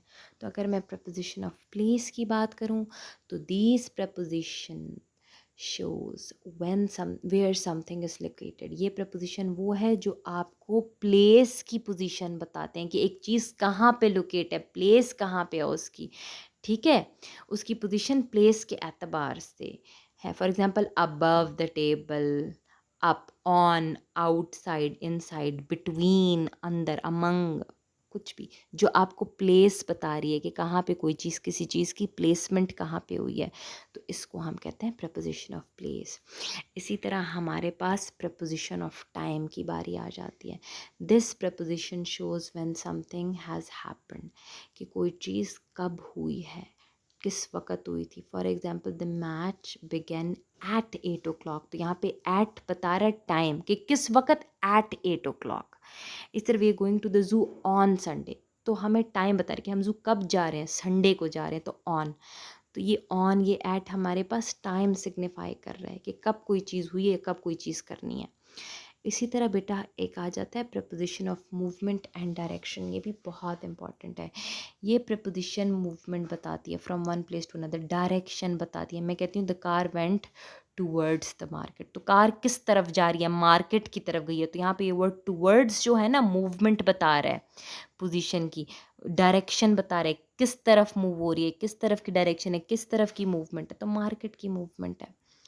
इसी तरह आ जाता है बेटा प्रपोजिशन ऑफ एजेंट या इंस्ट्रूमेंट, ये भी बड़ा इंपॉर्टेंट है बेटा। These propositions indicate that an action conducted on a noun is caused by another noun. ये वो प्रपोजिशंस होती हैं जो इंडिकेट करती हैं कि एक एक्शन जो कंडक्ट हुआ है नाउन पे वो किसी और नाउन ने किया है, यानी किसी एजेंट के थ्रू एक काम हुआ है, एक काम हुआ है, जाहिर है ये कनेक्शन बना रही है सब्जेक्ट और ऑब्जेक्ट में। दोनों नाउन है लेकिन एक नाउन ने दूसरा नाउन को के ऊपर कोई काम किया, वो वर्ब के थ्रू काम हुआ है, ठीक है। तो एजेंट क्या था, इंस्ट्रूमेंट क्या था बीच में जिससे काम हुआ है, जिसके ऊपर, for example she was hit by a car. वो हिट हुई थी लेकिन किस चीज़ से हिट हुई थी, एक कार से हिट हुई थी। अब देखो बाय यहाँ पे प्रपोजिशन ऑफ एजेंट है या प्रपोजिशन ऑफ इंस्ट्रूमेंट है कि ये बाय बता रहा है कि ये काम, ये चीज़ किस चीज़ के ज़रिए हुई है, ये नाउन किस नाउन से अफेक्ट हुआ है। तो बाय वो इंस्ट्रूमेंट है, बाय वो एजेंट है जो दोनों को कनेक्ट कर रहा है, दोनों की एजेंसीज को। She was hit by a car, वो एक कार से मारी गई। आई ओपन द बॉटल या I open the door with a की, किस चीज़ के साथ दरवाज़ा खोला।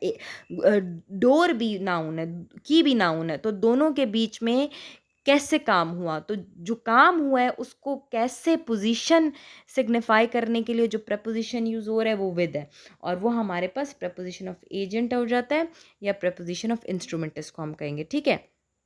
अब preposition of purpose and source क्या है, पर्पस और सोर्स का भी बड़ा मज़े का होता है कि फॉर एंड फ्रॉम आर प्रपोजि, ये दो प्रपोजिशन है बेटा जो आपको पता होनी चाहिए कि ये इंडिकेट करते हैं पर्पस और सोर्स दोनों को। For example he goes for a walk, कि वो किसके लिए गया, सही है। पर्पस क्या था, वॉक के लिए गया, मकसद उसका वॉक था तो फॉर इस्तेमाल किया। सोर्स क्या थी, the earth receives light from the sun, earth को किस सोर्स से लाइट मिलती है, सन से। तो जब हम सोर्स की बात करते हैं तो हम वहाँ पे फ्रॉम लगाते हैं। हमें किस सोर्स से पानी मिलता है, we get nutrients from different kind के जो हम खाने वाने खाते हैं। अब आप लोग स्टूडेंट्स हैं मेडिकल के, आपको पता होगा। तो जब हम सोर्स की बात करते हैं ना कि हम किस सोर्स से हमें कोई चीज़ मिल रही है, हमें ताकत किससे मिलती है, फ्रॉम द फूड। तो जब सोर्स की बात आएगी तो फ्रॉम वहाँ लगेगा। और जब हम पर्पस की, I am doing it for a cause, I am doing it कुछ भी, जब आप किसी कॉज के लिए किसी पर्पस के लिए करो तो आप वहाँ पे फॉर लगा देते हो। तो ये याद रखो, छोटी सी बात है। अब बेटा ये सबसे इम्पॉर्टेंट टेबल है, इसको आप अपने पास याद रखें।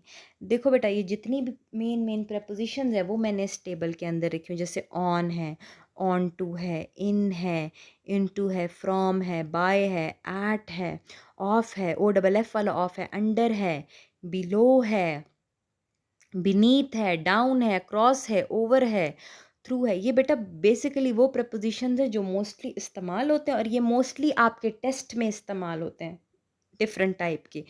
अब ज़ाहिर है हमें, जैसे मैंने आपको बोला ना कि मैंने आपको चीज़ आसान करने की कोशिश की है, मेरे लिए किसी ने नहीं की थी। हम रूल्स को तो डिफ़ाइन नहीं कर सकते लेकिन हम ये तो बता सकते हैं कि एक रूल, एक प्रपोजिशन कितने ज़्यादा रूल्स के साथ रिलेट कर सकते हैं, क्योंकि लैंग्वेज बड़ी है लेकिन स्ट्रक्चर कम है हमारे पास। बातें, नाउन तो बहुत ज़्यादा है लेकिन पोजीशन के लिए प्रपोजिशन कम है। तो मैंने आपको एक प्रपोजिशन के जितने केसेस हो सकते हैं मैंने बताए, एक दो मैं आपको समझा देती हूँ, बाकी आप इस टेबल को खुद पढ़ लें। अगर आपको इसका कमांड हो गया ना बेटा, ये सिर्फ प्रैक्टिस से आएगा, ये रट्टा भी नहीं किया जा सकता। अगर आपको इसका कमांड हो गया ना, आप प्रपोजिशन में कभी भी मार नहीं खाने वाले। जैसे मैं आपको कहती हूँ ऑन, तो अगर हम सर्फेसिस की बात करते हैं तो वहाँ पे ऑन लगता है। फॉर एग्जांपल मैं टेबल सरफेस है, फ्लोर सरफेस है, प्लेन सरफेस है, कोई सरफेस है ना, तो हम कहते हैं on the table, on the floor, on the plane. इस तरह डेट्स और डेज़ की अगर हम बात करें तो तब भी हम ऑन करते हैं। For example on Sunday, on Saturday, on 25th of December. बात समझ आ रही है। इसी तरह बेटा अगर हम मशीन्स की बात करते हैं, सेंटेंसेस में मशीनों से रिलेट करके कोई बात करते हैं तब भी हम ऑन लगाते हैं। मैं कहती हूँ on the phone, phone machine है ना, he is on the phone, she is on the phone. इसी तरह on the TV, she is on the TV. अब मैं कहती हूँ कि वो टीवी, तो मैं तो ये तो नहीं कहूँगी she is in the TV, वो टीवी के अंदर तो नहीं है, वो टीवी को देख रही है, तो she is on the TV, right. On the calculator, तो हम मशीन्स की बात करते हैं और कोई भी मशीन हो तो वहाँ पे ऑन लगेगी। इस तरह बॉडी पार्ट्स आ जाते हैं, जब हम बॉडी पार्ट्स की बात करते हैं, कोई चीज़ हम बॉडी पार्ट्स की पोजीशन बता रहे होते हैं तब भी हम ऑन बोलते हैं। मैं कहती हूँ रिंग ऑन हिज फिंगर, उसकी उंगली के ऊपर रिंग है तो ऑन हिज फिंगर है, ठीक है। अंदर तो नहीं है ना बेटा, उंगली के अंदर तो रिंग नहीं घुस सकती ना। इस तरह फेल ऑन माई हेड, मैं अपने सर के बल गिरा, ऑन माई हेड, बॉडी से रिलेट करिए ना बात। स्लैप्ड ऐसे करके ऑन हिज फेस, तो मुंह पे थप्पड़ मारा, सही है, तो ऑन यहाँ पे आ जाएगा। इसी तरह जब हम किसी चीज़ की स्टेट की, किसी चीज़ की कि एक चीज़ किस स्टेट में हो रही है, किस स्टेट में मौजूद है, हो रही नहीं है सॉरी, मौजूद है, नाउन की हम बात करें, तो हम जब किसी चीज़ की स्टेट बताते हैं तब भी हम ऑन यूज़ करते हैं। फॉर एग्जाम्पल मैं कहती हूँ it is on fire, he is on bed, she is on bed, baby is on bed, it is done on demand. अब मैं स्टेट बता रही हूँ कि ये काम किस स्टेट में हुआ, वो चीज़ फायर पे लगी हुई है, स्टेट क्या है फायर की, स्टेट क्या है बेड की, कि बेड पे सोया या सोई है। क्या है, डिमांड हो रही है, स्टेट क्या है, सिचुएशन की, डिमांडिंग सिचुएशन। बात समझ आ रही है? जब हम किसी चीज़ की स्टेट की बात करते हैं तो हम ऑन लगाते हैं। इसी तरह बेटा हम ऑन टू की बात अगर मैं करूँ तो we use on to talk about movement and direction to a position on a surface. कि जब एक सर्फिस पे किसी पोजिशन के हम एक्शन की बात करते हैं बेटा, तो वहाँ पर हम ऑन टू इस्तेमाल करते हैं। समझ आ रही? लेट्स सपोज मैं कहती हूँ the path the cat climbed on to the roof. अब किसी सरफेस के ऊपर डायरेक्ट किस डायरेक्शन में जा रही है, तो उधर हम ऑन टू यूज़ कर रहे हैं। इसी तरह the path leads on to the main road, कि ये पाथ मेन रोड को लीड करता है, तो हम इधर यहाँ पे अब बेसिक कंसर्न जो आता था तो वो करेक्ट फॉर्म ऑन टू आ जाती है। कभी कभी हम टू भी बोल देते हैं, it's not a big issue. इसी तरह अब इन हम कब यूज़ करते हैं बेटा, ये इन और ऐट का बड़ा एक इम्पॉर्टेंट कॉन्सेप्ट आ जाता है। वो हमारे पास क्या आ जाता है, हम बेटा इन तब यूज़ करते हैं जब हम बड़ी सिटीज़ की बात करते हैं, बड़े एरियाज़ की, यानी इन इस्लामाबाद, इन कनाडा, इन पेशावर, या कंट्रीज़ की हम बात करते हैं, बड़ी बड़ी एरियाज़ की, in Pakistan, in Afghanistan, in United States of America, different इस तरह एट्सेट्रा एट्सेट्रा एट्सेट्रा। इसी तरह बेटा हम जब पीरियड ऑफ टाइम की बात करते हैं, for example he will come in an hour, कभी हम पीरियड ऑफ टाइम को रेफर करते हैं कि he will come in an hour, he will come in 1 hour, in he come in 2 hours, he will come in 5 minutes. सही है, तो यहाँ पे हम इन यूज़ कर रहे हैं। इसी तरह she will reach there in 2 weeks, she will reach there in a month, in an year. इसी तरह हम कहते हैं in the morning it happened, in the evening, in the night. बात समझ आ रही है? तो इन जगहों पे हम इन इस्तेमाल करते हैं। जब हम ड्रेस की बात करते हैं तब भी हम इन की बात करते हैं। He looks good in black jacket, वो ब्लैक जैकेट में बहुत अच्छा लगता है। सही है। इसी तरह हम जब कंडीशन की बात करते हैं किसी चीज़ की, it is in good health, it is in bad health, it is in sound health, कुछ भी किसी चीज़ की कंडीशन की हम बात करें, it is in sound state, किसी भी चीज़ की कंडीशन की हम बात कर रहे हैं तो हम उधर भी इन लगाएंगे। अब इसी तरह जॉब की, इन army, in teaching, in nursing. इस तरह हम जब किसी जॉब की बात करते हैं, जॉब से रिलेटेड चीज़ों की बात करते हैं तो हम इन लगाते हैं। Locations with in a large area, जितनी भी लोकेशन जो बड़े बड़े एरियाज़ की कंप्राइज हो। For example the book is somewhere in the room. अब बुक एक चीज़ है जो कि किसी लार्ज जगह के लोकेशन में पड़ी हुई है, रूम बड़ा है और उसमें एक बुक ढूंढनी है, तो वहाँ पे भी हम इन इस्तेमाल करेंगे, राइट। इसी तरह हम कहते हैं, और she works in an office. अब शी क्या है, एक लड़की, और वो एक बड़े से मतलब एक ऑफिस में क्या वो काम कर रही है, तो she in relation to the large area, right.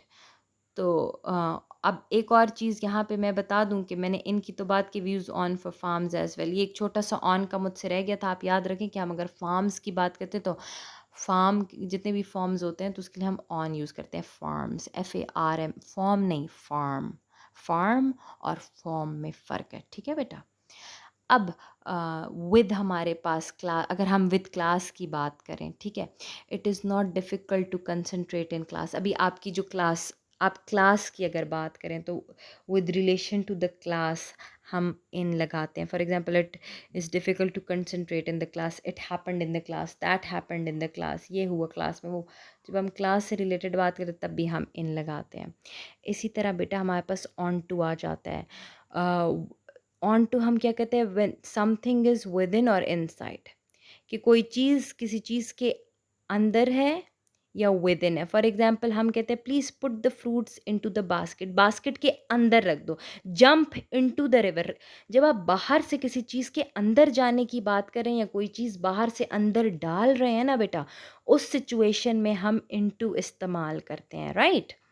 For example he placed the letter into a red envelope, कि उसने लेटर रेड एनवेलप के अंदर डाला। तो जब आप कोई चीज़ बाहर से किसी चीज़ के अंदर डाल रहे हैं, इंसर्ट कर रहे हैं, तो वहाँ पे हम इनटू इस्तेमाल करते हैं। सही है। अब आ जाता है बेटा फ्रॉम। अब फ्रॉम हम कहाँ पे यूज़ करते हैं?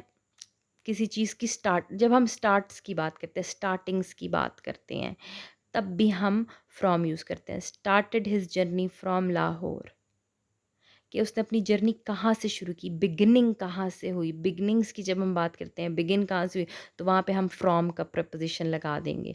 इसी तरह हम जब हम बिलोंगिंग्स की बात करते हैं कि कहाँ से बिलोंग करता है, वो कहाँ से, हम कहते हैं I am from Peshawar, I am from Pakistan, I am from Lahore, I am from KP, I'm from Banu, I'm from Lucky Marwat, I'm from here, I'm from there, right? जब हम कि कहाँ से कोई बिलोंग करता है। इसी तरह जब हम कहते हैं कि किसने किसको क्या चीज़ भेजी, सेंट वाली सिचुएशन, वहाँ पे भी हम फॉर्म यूज़ करते हैं। फॉर एग्जांपल मैं आपको कहती हूँ a gift from me, a gift from him. बात समझ आ रही है? इसी तरह हम जब पोजीशन की बात करते हैं कि किस पोजीशन से, from the top, from the bottom, किस पोजीशन से कुछ काम हो रहा है, ऊपर से हो रहा है, नीचे से हो रहा है, साइड से हो रहा है। जब हम बेसिकली पोजीशंस की बात करते हैं तो वहाँ पे हम फ्रॉम की बात करते हैं। इसी तरह बेटा रीज़न, जब हम रीजंस की बात कर रहे होते हैं तब भी हम फ्रॉम यूज़ करते हैं। फॉर एग्जांपल मैं कहती हूँ he felt sick from tiredness, she felt sick from dehydration, right? या he got dehydrated from diarrhea, या from a side effect of medication, या कुछ भी। तो जब हम किसी रीज़न को जस्टिफाई कर रहे हैं और वहाँ पे भी हम फ्रॉम इस्तेमाल करते हैं। इसी तरह बेटा बाय आ जाता है। बाय जब आप फ्यूचर टाइम को रेफ़र करें, for example I will be back by this Friday, जब आप फ्यूचर की बात की, इस टाइम में आप टाइम को रेफ़र कर रहे हैं, बट बेटा आप फ्यूचर के टाइम को रेफ़र कर रहे हैं, तो तब आप बाय इस्तेमाल। फॉर एग्जाम्पल मैंने कह रही I will be back by this week, by this Friday, कि इस फ्राइडे तक मैं वापस आ जाऊँगा। फ्यूचर में टाइम की आप कन्फर्मेशन दे रहे हो, वहाँ पे bye.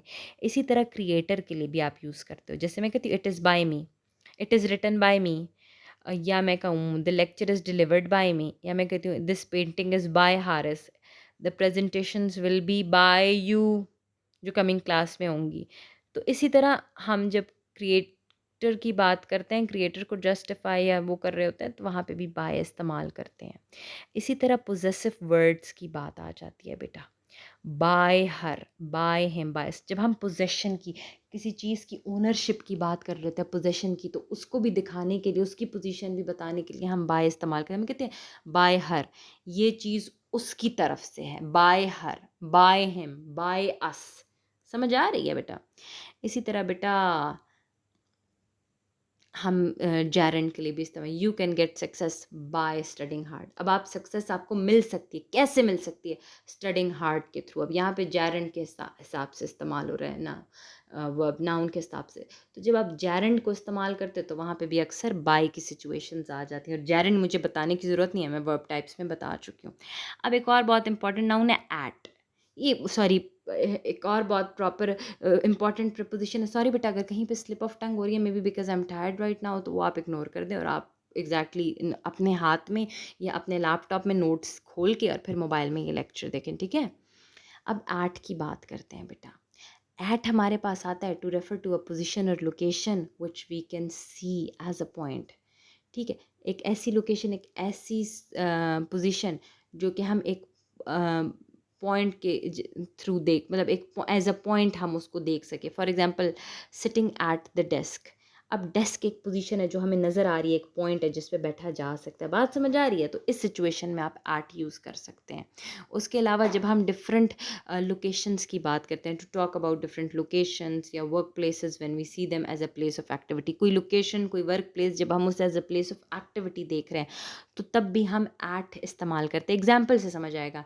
How many people are working at Microsoft. अब माइक्रोसॉफ्ट एक वर्क प्लेस, हम कहते हैं वहाँ पे एक्टिविटी हो रही है, काम हो रहा है, कितने लोग काम करते हैं वहाँ पे, तो यहाँ पे अब देखो एट आ गया। एट सिनेमा, हम नहीं कहते we are at the cinema, या मैं कहती हूँ I am at the university. अब देखो यूनिवर्सिटी के अंदर नहीं होते हम, यूनिवर्सिटी में होते हैं हम, तो ये तो हम वहाँ पे एट इस्तेमाल करते हैं, ठीक है।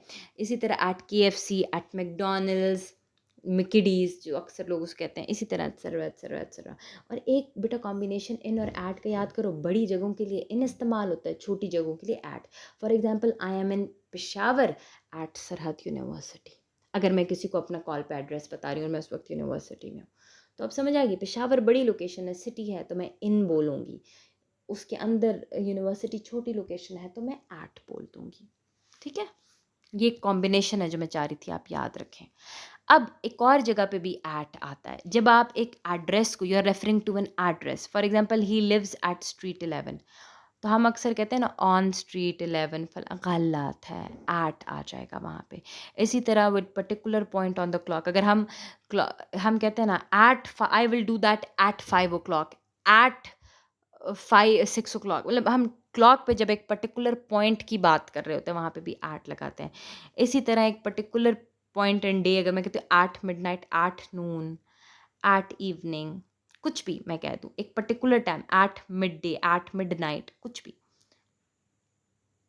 इसी तरह particular points in the week अगर मैं बात बताऊँ, what are you doing, what are you doing at the weekend, what are you doing at this weekend, हम नहीं कहते इस वीकेंड पे आप क्या कर रहे हो, एट दिस वीकेंड, तो वहाँ पे भी बेटा एट लगता है। इसी तरह हम जब डिफरेंट स्पेशल सेलिब्रेशंस को बात करते हैं, at the new year's eve, at your birthday, at your result day, at कुछ भी, किसी स्पेशल इवेंट की बात करूँ तो वहाँ पर भी एट आएगा। अब आपको बहुत सारी मिस्टेक्स भी अपनी कि नहीं यहाँ पर तो हम एट नहीं लगाते थे, ऑन या इन लगाते थे, लेकिन वो गलत था। ये सिचुएशन जो मैं बता रही हूँ जस्टिफाइड है by the rules of grammar, by the book of rules of grammar. अब इस तरह बेटा ऑफ और ऑफ, ये बड़ा इंपॉर्टेंट है बेटा, दो ऑफ होते हैं, एक ओ एफ ऑफ वाला होता है और एक ओ डबल एफ ऑफ वाला होता है।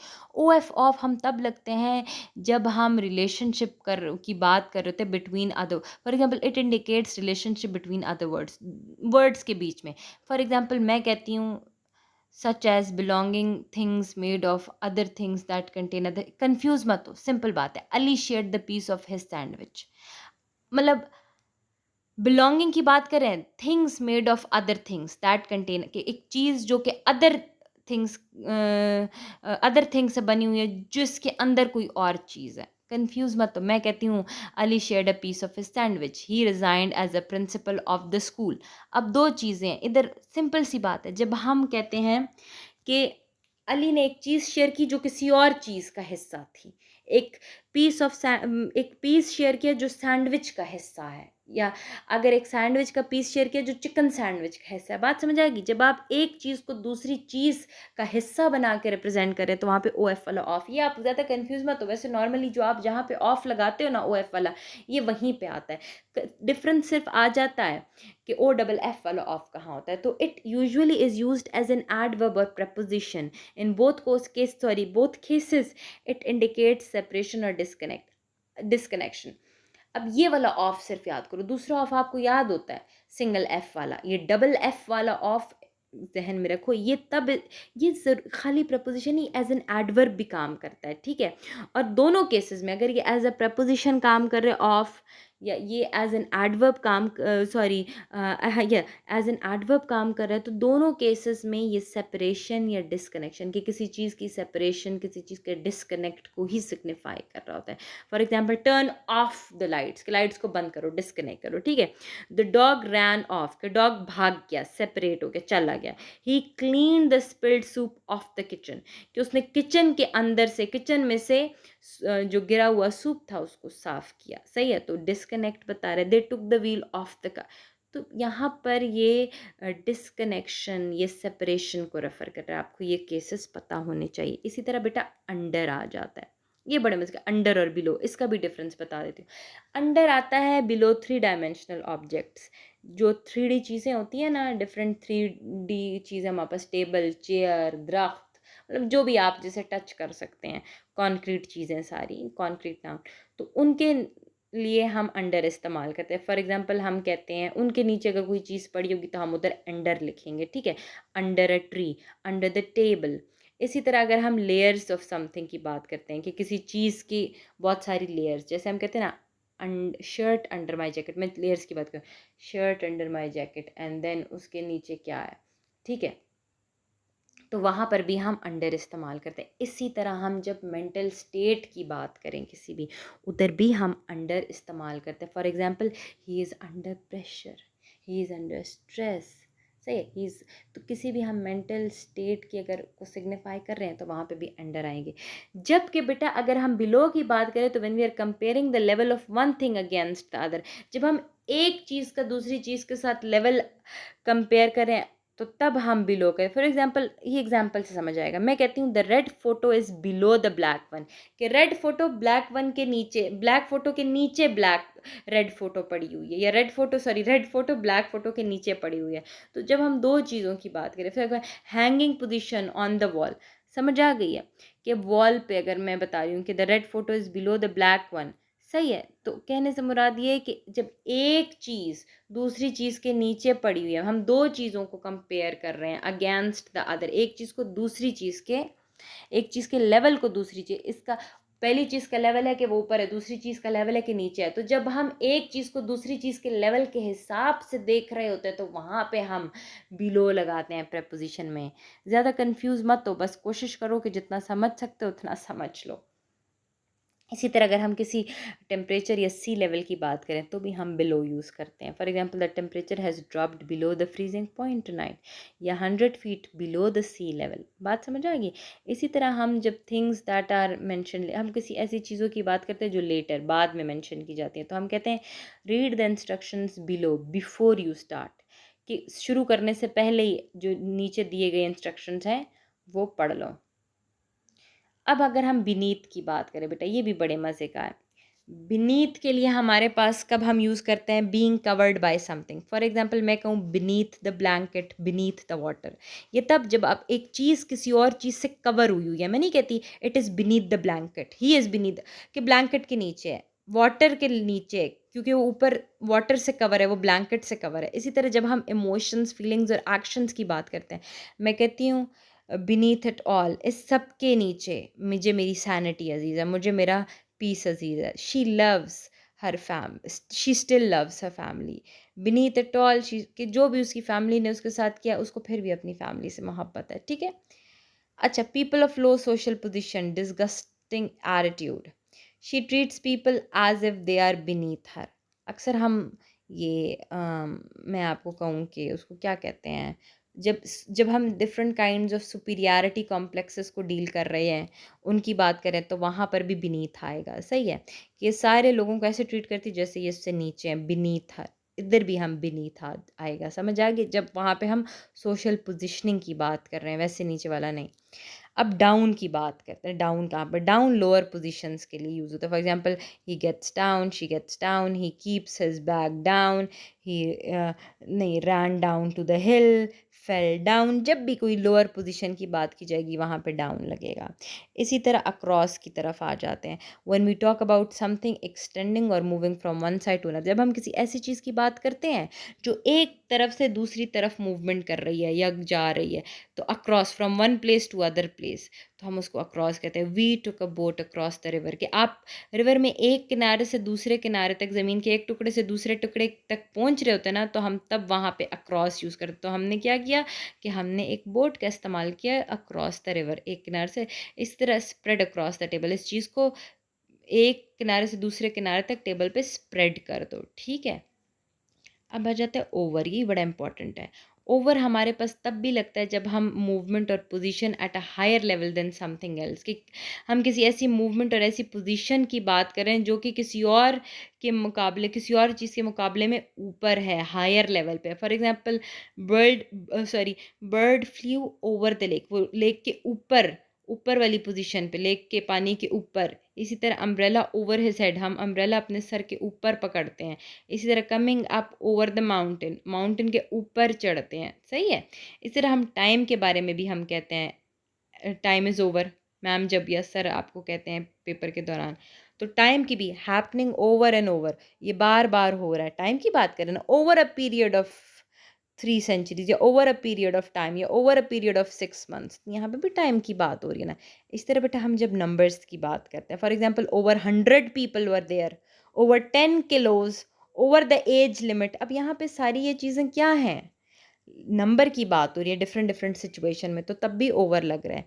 अब बेटा ओवर एज एन एडजेक्टिव भी काम करता है और ओवर एज एन एडवर्ब भी काम करता है। द बर्ड फ्लू ओवर या कम ओवर। इसी तरह the film was over, film क्या, फिल्म तो वर्ब नाउन है ना, और ख़त्म हो गई थी मूवी।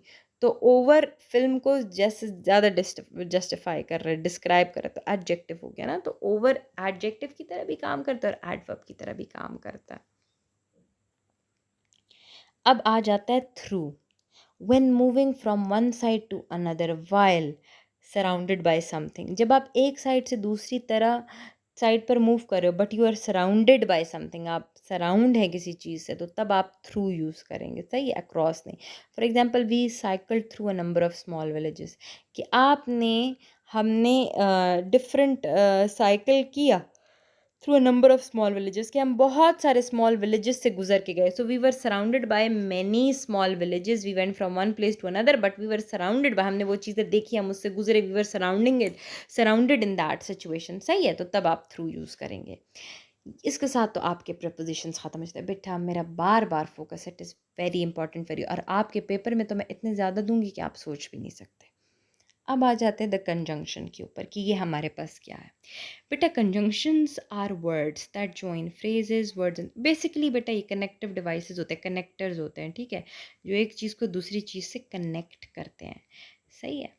तो उसको हम अब जो आपका उसको क्या कहते हैं, अ, घर का जो आपका ग्रे स्ट्रक्चर होता है, ठीक है, तो वो कैसे बनता है, आप लोहे के साथ या आप ईंट के ऊपर कोई चीज़ अगर, या एक ईंट को दूसरे ईंट से, सिंपल मैं यहाँ से बताती हूँ कैसे जोड़ेंगे।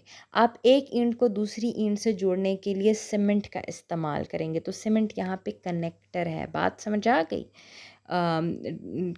एक मीडिएशन, कनेक्शन दो चीज़ों में बना रहे, यही काम कंजंक्शन का भी होता है लैंग्वेज में। तो ये खाली वर्ड्स होते हैं, बल्कि खाली वर्ड्स नहीं, बहुत सारे कंजक्टिव फ्रेजेस भी होते हैं, जो कि दो वर्ड्स को, दो फ्रेजेस को, दो सेंटेंसेस को, इवन दो पैराग्राफ्स को एक दूसरे के साथ जोड़ के रखता है।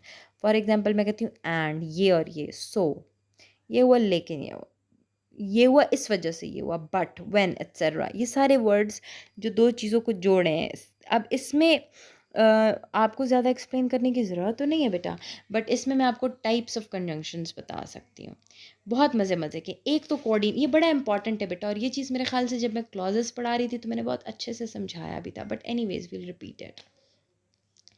एक हमारे पास सबसे पहले इसमें आ जाता है बेटा कोऑर्डिनेटिंग कंजंक्शन, कि जो कोऑर्डिनेटिंग कंजंक्शंस होते हैं, it gives equal importance to words और sentences it connects. They are 7 coordinating conjunctions. Coordinating conjunctions, coordinate करना, ये वो कंजंक्शंस होते हैं जो दो चीज़ों को जोड़ते तो हैं, बट दोनों को इक्वल इंपॉर्टेंस देते हैं, दोनों को इक्वालिटी पे रखते हैं। टोटल नंबर इनका 7 होता है। For example but, for, so, yet, and, not, और। मैं कहती हूँ I like coffee but my friend likes T. बात समझ आ रही है बेटा? अच्छा, अब ये but, for, so, yet, not, and, और, ये 7 कोऑर्डिनेटिंग कंजंक्शंस हैं, ना कम ना ज़्यादा, याद रखें ये 7 कोऑर्डिनेटिंग कंजंक्शंस हैं। It can be an MCQ in your paper, अक्लमंद के लिए इशारा काफ़ी होता है। मैं कहती हूँ I like coffee but my friend likes tea, दोनों को इक्वालिटी दे दी ना। ये मैंने बट की एग्जाम्पल क्यों लगाई, क्योंकि अक्सर स्टूडेंट्स कहते हैं एंड मैडम इक्वालिटी बताता है, एंड की डैश डैश डैश, खाली एंड ही नहीं, बहुत सारे हैं, ये हुआ फिर ये हुआ, सो फिर सो। तो कहने से मुराद ये कि ये 7 के 7 कंजंक्शंस जो हैं, ये ऐसे कंजंक्शन हैं जो कोऑर्डिनेटिंग कंजंक्शन है, दोनों चीज़ों को जो कंजंक्शन के आजू बाजू आ रही हैं, लेफ़्ट राइट आ रही हैं, चाहे वो वर्ड्स हैं, चाहे वो फ्रेजेस हैं, चाहे वो सेंटेंसेस हैं, ठीक है, तो वो दोनों को इक्वालिटी दे रहा है। इसी तरह आ जाता है बेटा सबॉर्डिनेटिंग कंजंक्शंस। अब ये कौन से कंजंक्शंस हमारे पास आ जाते हैं?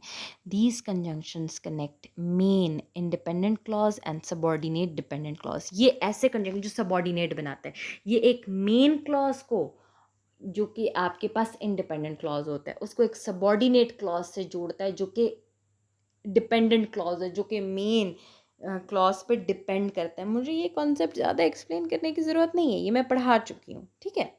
अब इसके कौन से कंजंक्शंस हैं? Although, as, because, after, before, unless, when, whenever, etcetera etcetera etcetera. समझ आ गई बेटा? जैसे हम कहते हैं although I failed, I was still confident, Ali didn't go to school because he was ill. अब ये दो बातें एक दूसरे, मतलब इन दो बातों में एक बात दूसरे पे डिपेंड करती है, जिसके लिए मैंने कंजंक्शन का इस्तेमाल करा। मैं ज़्यादा डीप नहीं जा रही क्योंकि ये कॉन्सेप्ट मैंने आपको पढ़ाया। अगर आप भूलें जाएं, अपनी स्लाइड्स खोलें, रिवाइज करें और उसको वो करें, ठीक है। अब इसके बाद एक और कंजंक्शन आ जाते हैं जिसको हम कहते हैं correlative conjunctions. These are those conjunctions which function in pair with both words, phrase and clauses. ये पेयर में काम करते हैं। पेयर में कैसे काम करते हैं मैं बताती हूँ। दो दो होते हैं। हम कहते हैं ना बोथ एंड ईदर और नीदर, नॉर, वेदर और। मतलब मैं कहती हूँ both the teachers and students will be happy. Simple simplify करती हूँ, कंफ्यूज मत हो। मैं कहती हूँ दोनों टीचर्स और स्टूडेंट्स हैप्पी होंगे। तो अब यहाँ पर इस बात को, अक्सर ऐसा सेंटेंस होता है ना जिसको एक्सप्लेन करने के लिए आपको एक ही सेंटेंस में, हम कहते हैं ना एक सेंटेंस में दो कंजंक्शंस नहीं आ सकते, एक नॉर्मल बात है, एक गलत है, समित। एक सेंटेंस में दो कंजंक्शंस आ सकते हैं। तो जिस सेंटेंस में दो कंजंक्शंस आ जाते हैं उस सिचुएशन को, उन कंजंक्शंस को हम कोरिलेटिव कंजंक्शंस कहते हैं, क्योंकि वहाँ पे बात का, दो बातों का मतलब जस्टिफाई करने के लिए एक कंजंक्शन नहीं बल्कि दो कंजंक्शन की मदद लेनी पड़ती है, वरना मतलब नहीं बनता। उस सिचुएशन को, उस टाइप के कंजंक्शंस को हम कोरिलेटिव कंजंक्शंस कहते हैं। तो अगर आप कंफ्यूज हुए अभी मत हो। मैं कहती हूँ ना both the teachers and students will be happy, तो यहाँ पे बोथ और एंड दोनों की ज़रूरत है और इसके अपने पेयर्स हैं, ठीक है। They will either work full time और स्टडी फुल टाइम, या वो पूरा टाइम काम करेंगे या वो पढ़ेंगे, तो आइदर और। तो ये बेटा इनके मैंने आपको पेयर्स बताए। एक पेयर है बोथ और एंड का, दूसरा पेयर है आइदर एंड और का, तीसरा पेयर है नीदर एंड नॉर का, चौथा पेयर है वेदर और का, ठीक है। तो ये चार पेयर्स आपको याद होने चाहिए कोरिलेटिव कंजंक्शंस के लिए, यही मोस्टली यूज होते हैं। अब बेटा कंजंक्टिव एडवर्ब क्या होता है हमारे पास, ये भी एक बड़ी छोटी सी मज़े की कंजंक्शन में आ जाती है, ये बड़ा इंपॉर्टेंट है। These are usually adverbs but act as connectors conjunctions. Basically होते एडवर्ब्स ही हैं, ठीक है, लेकिन एक सेंटेंस में एज अ कनेक्टर काम कर रहे होते हैं। दो बातों को, एक सिचुएशन में, एक लिंग्विस्टिक सिचुएशन में ये दो बातों को जोड़ने का काम कर रहे थे, कनेक्टर का। तो इसलिए है तो एडवर्ब लेकिन काम कनेक्टर का कर रहे हैं, काम कंजंक्शन का कर रहा है, तो ओवरऑल कलेक्टिवली इसका नाम हम कंजंक्टिव एडवर्ब रख देते हैं। फॉर एग्जांपल मैं कहती हूँ after all, besides, however, nevertheless, therefore, etcetera etcetera etcetera.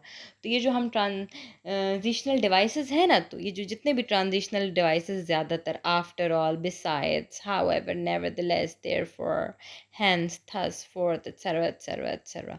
तो ये वाले हमारे पास, जिनको हमने ट्रांजिशनल डिवाइसेस में पैराग्राफ डेवलपमेंट के चैप्टर में पढ़ा था, तो बेटा ये हमारे पास क्या कहलाते हैं, इसका दूसरा नाम है कंजंक्टिव एडवर्ब, ठीक है। ये चीज़ एक याद रखें बेटा, note the conjunctive adverbs need semicolon और अ पीरियड, सेमीकोलन ये डॉट और कॉमा, और a period before them and comma after the. हमेशा याद रखें जब आपने कंजंक्टिव एड, ये ग्रामर का रूल है, यहाँ पे आप कभी भी मार नहीं खाएंगे।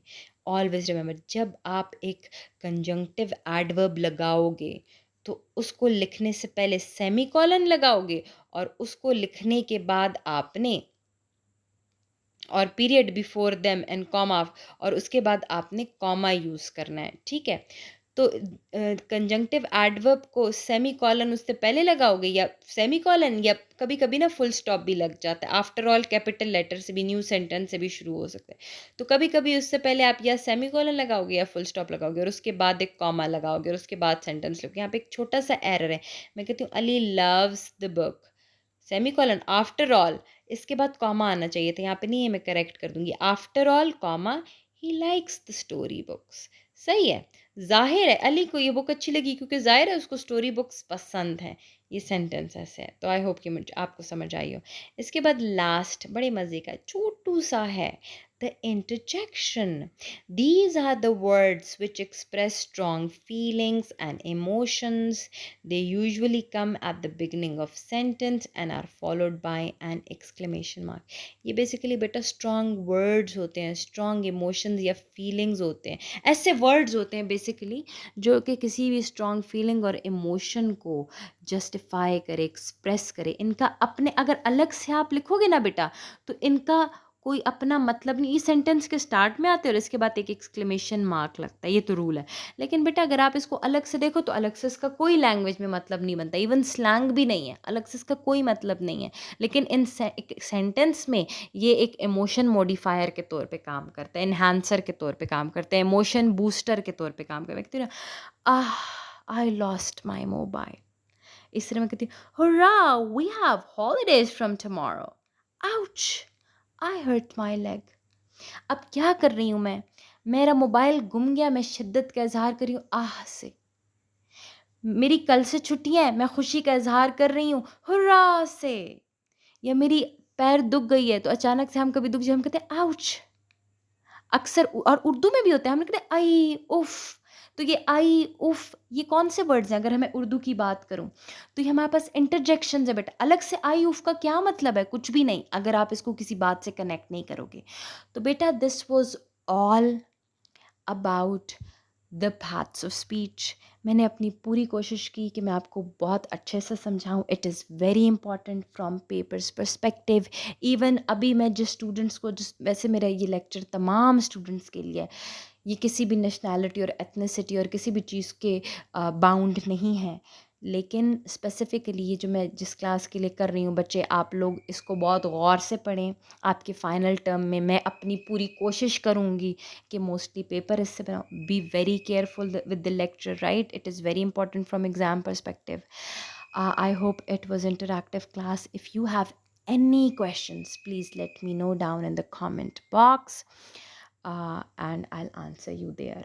वरना प्लीज़ इसके बाद आप जो पढ़ना चाहते हैं लेट मी नो. और इसके अलावा और कोई कोर्स है और कोई चीज़ है, इसके बाद मैं आप लोगों को एप्लीकेशन लिखने का तरीका बताऊंगी. That is going to be in another lecture.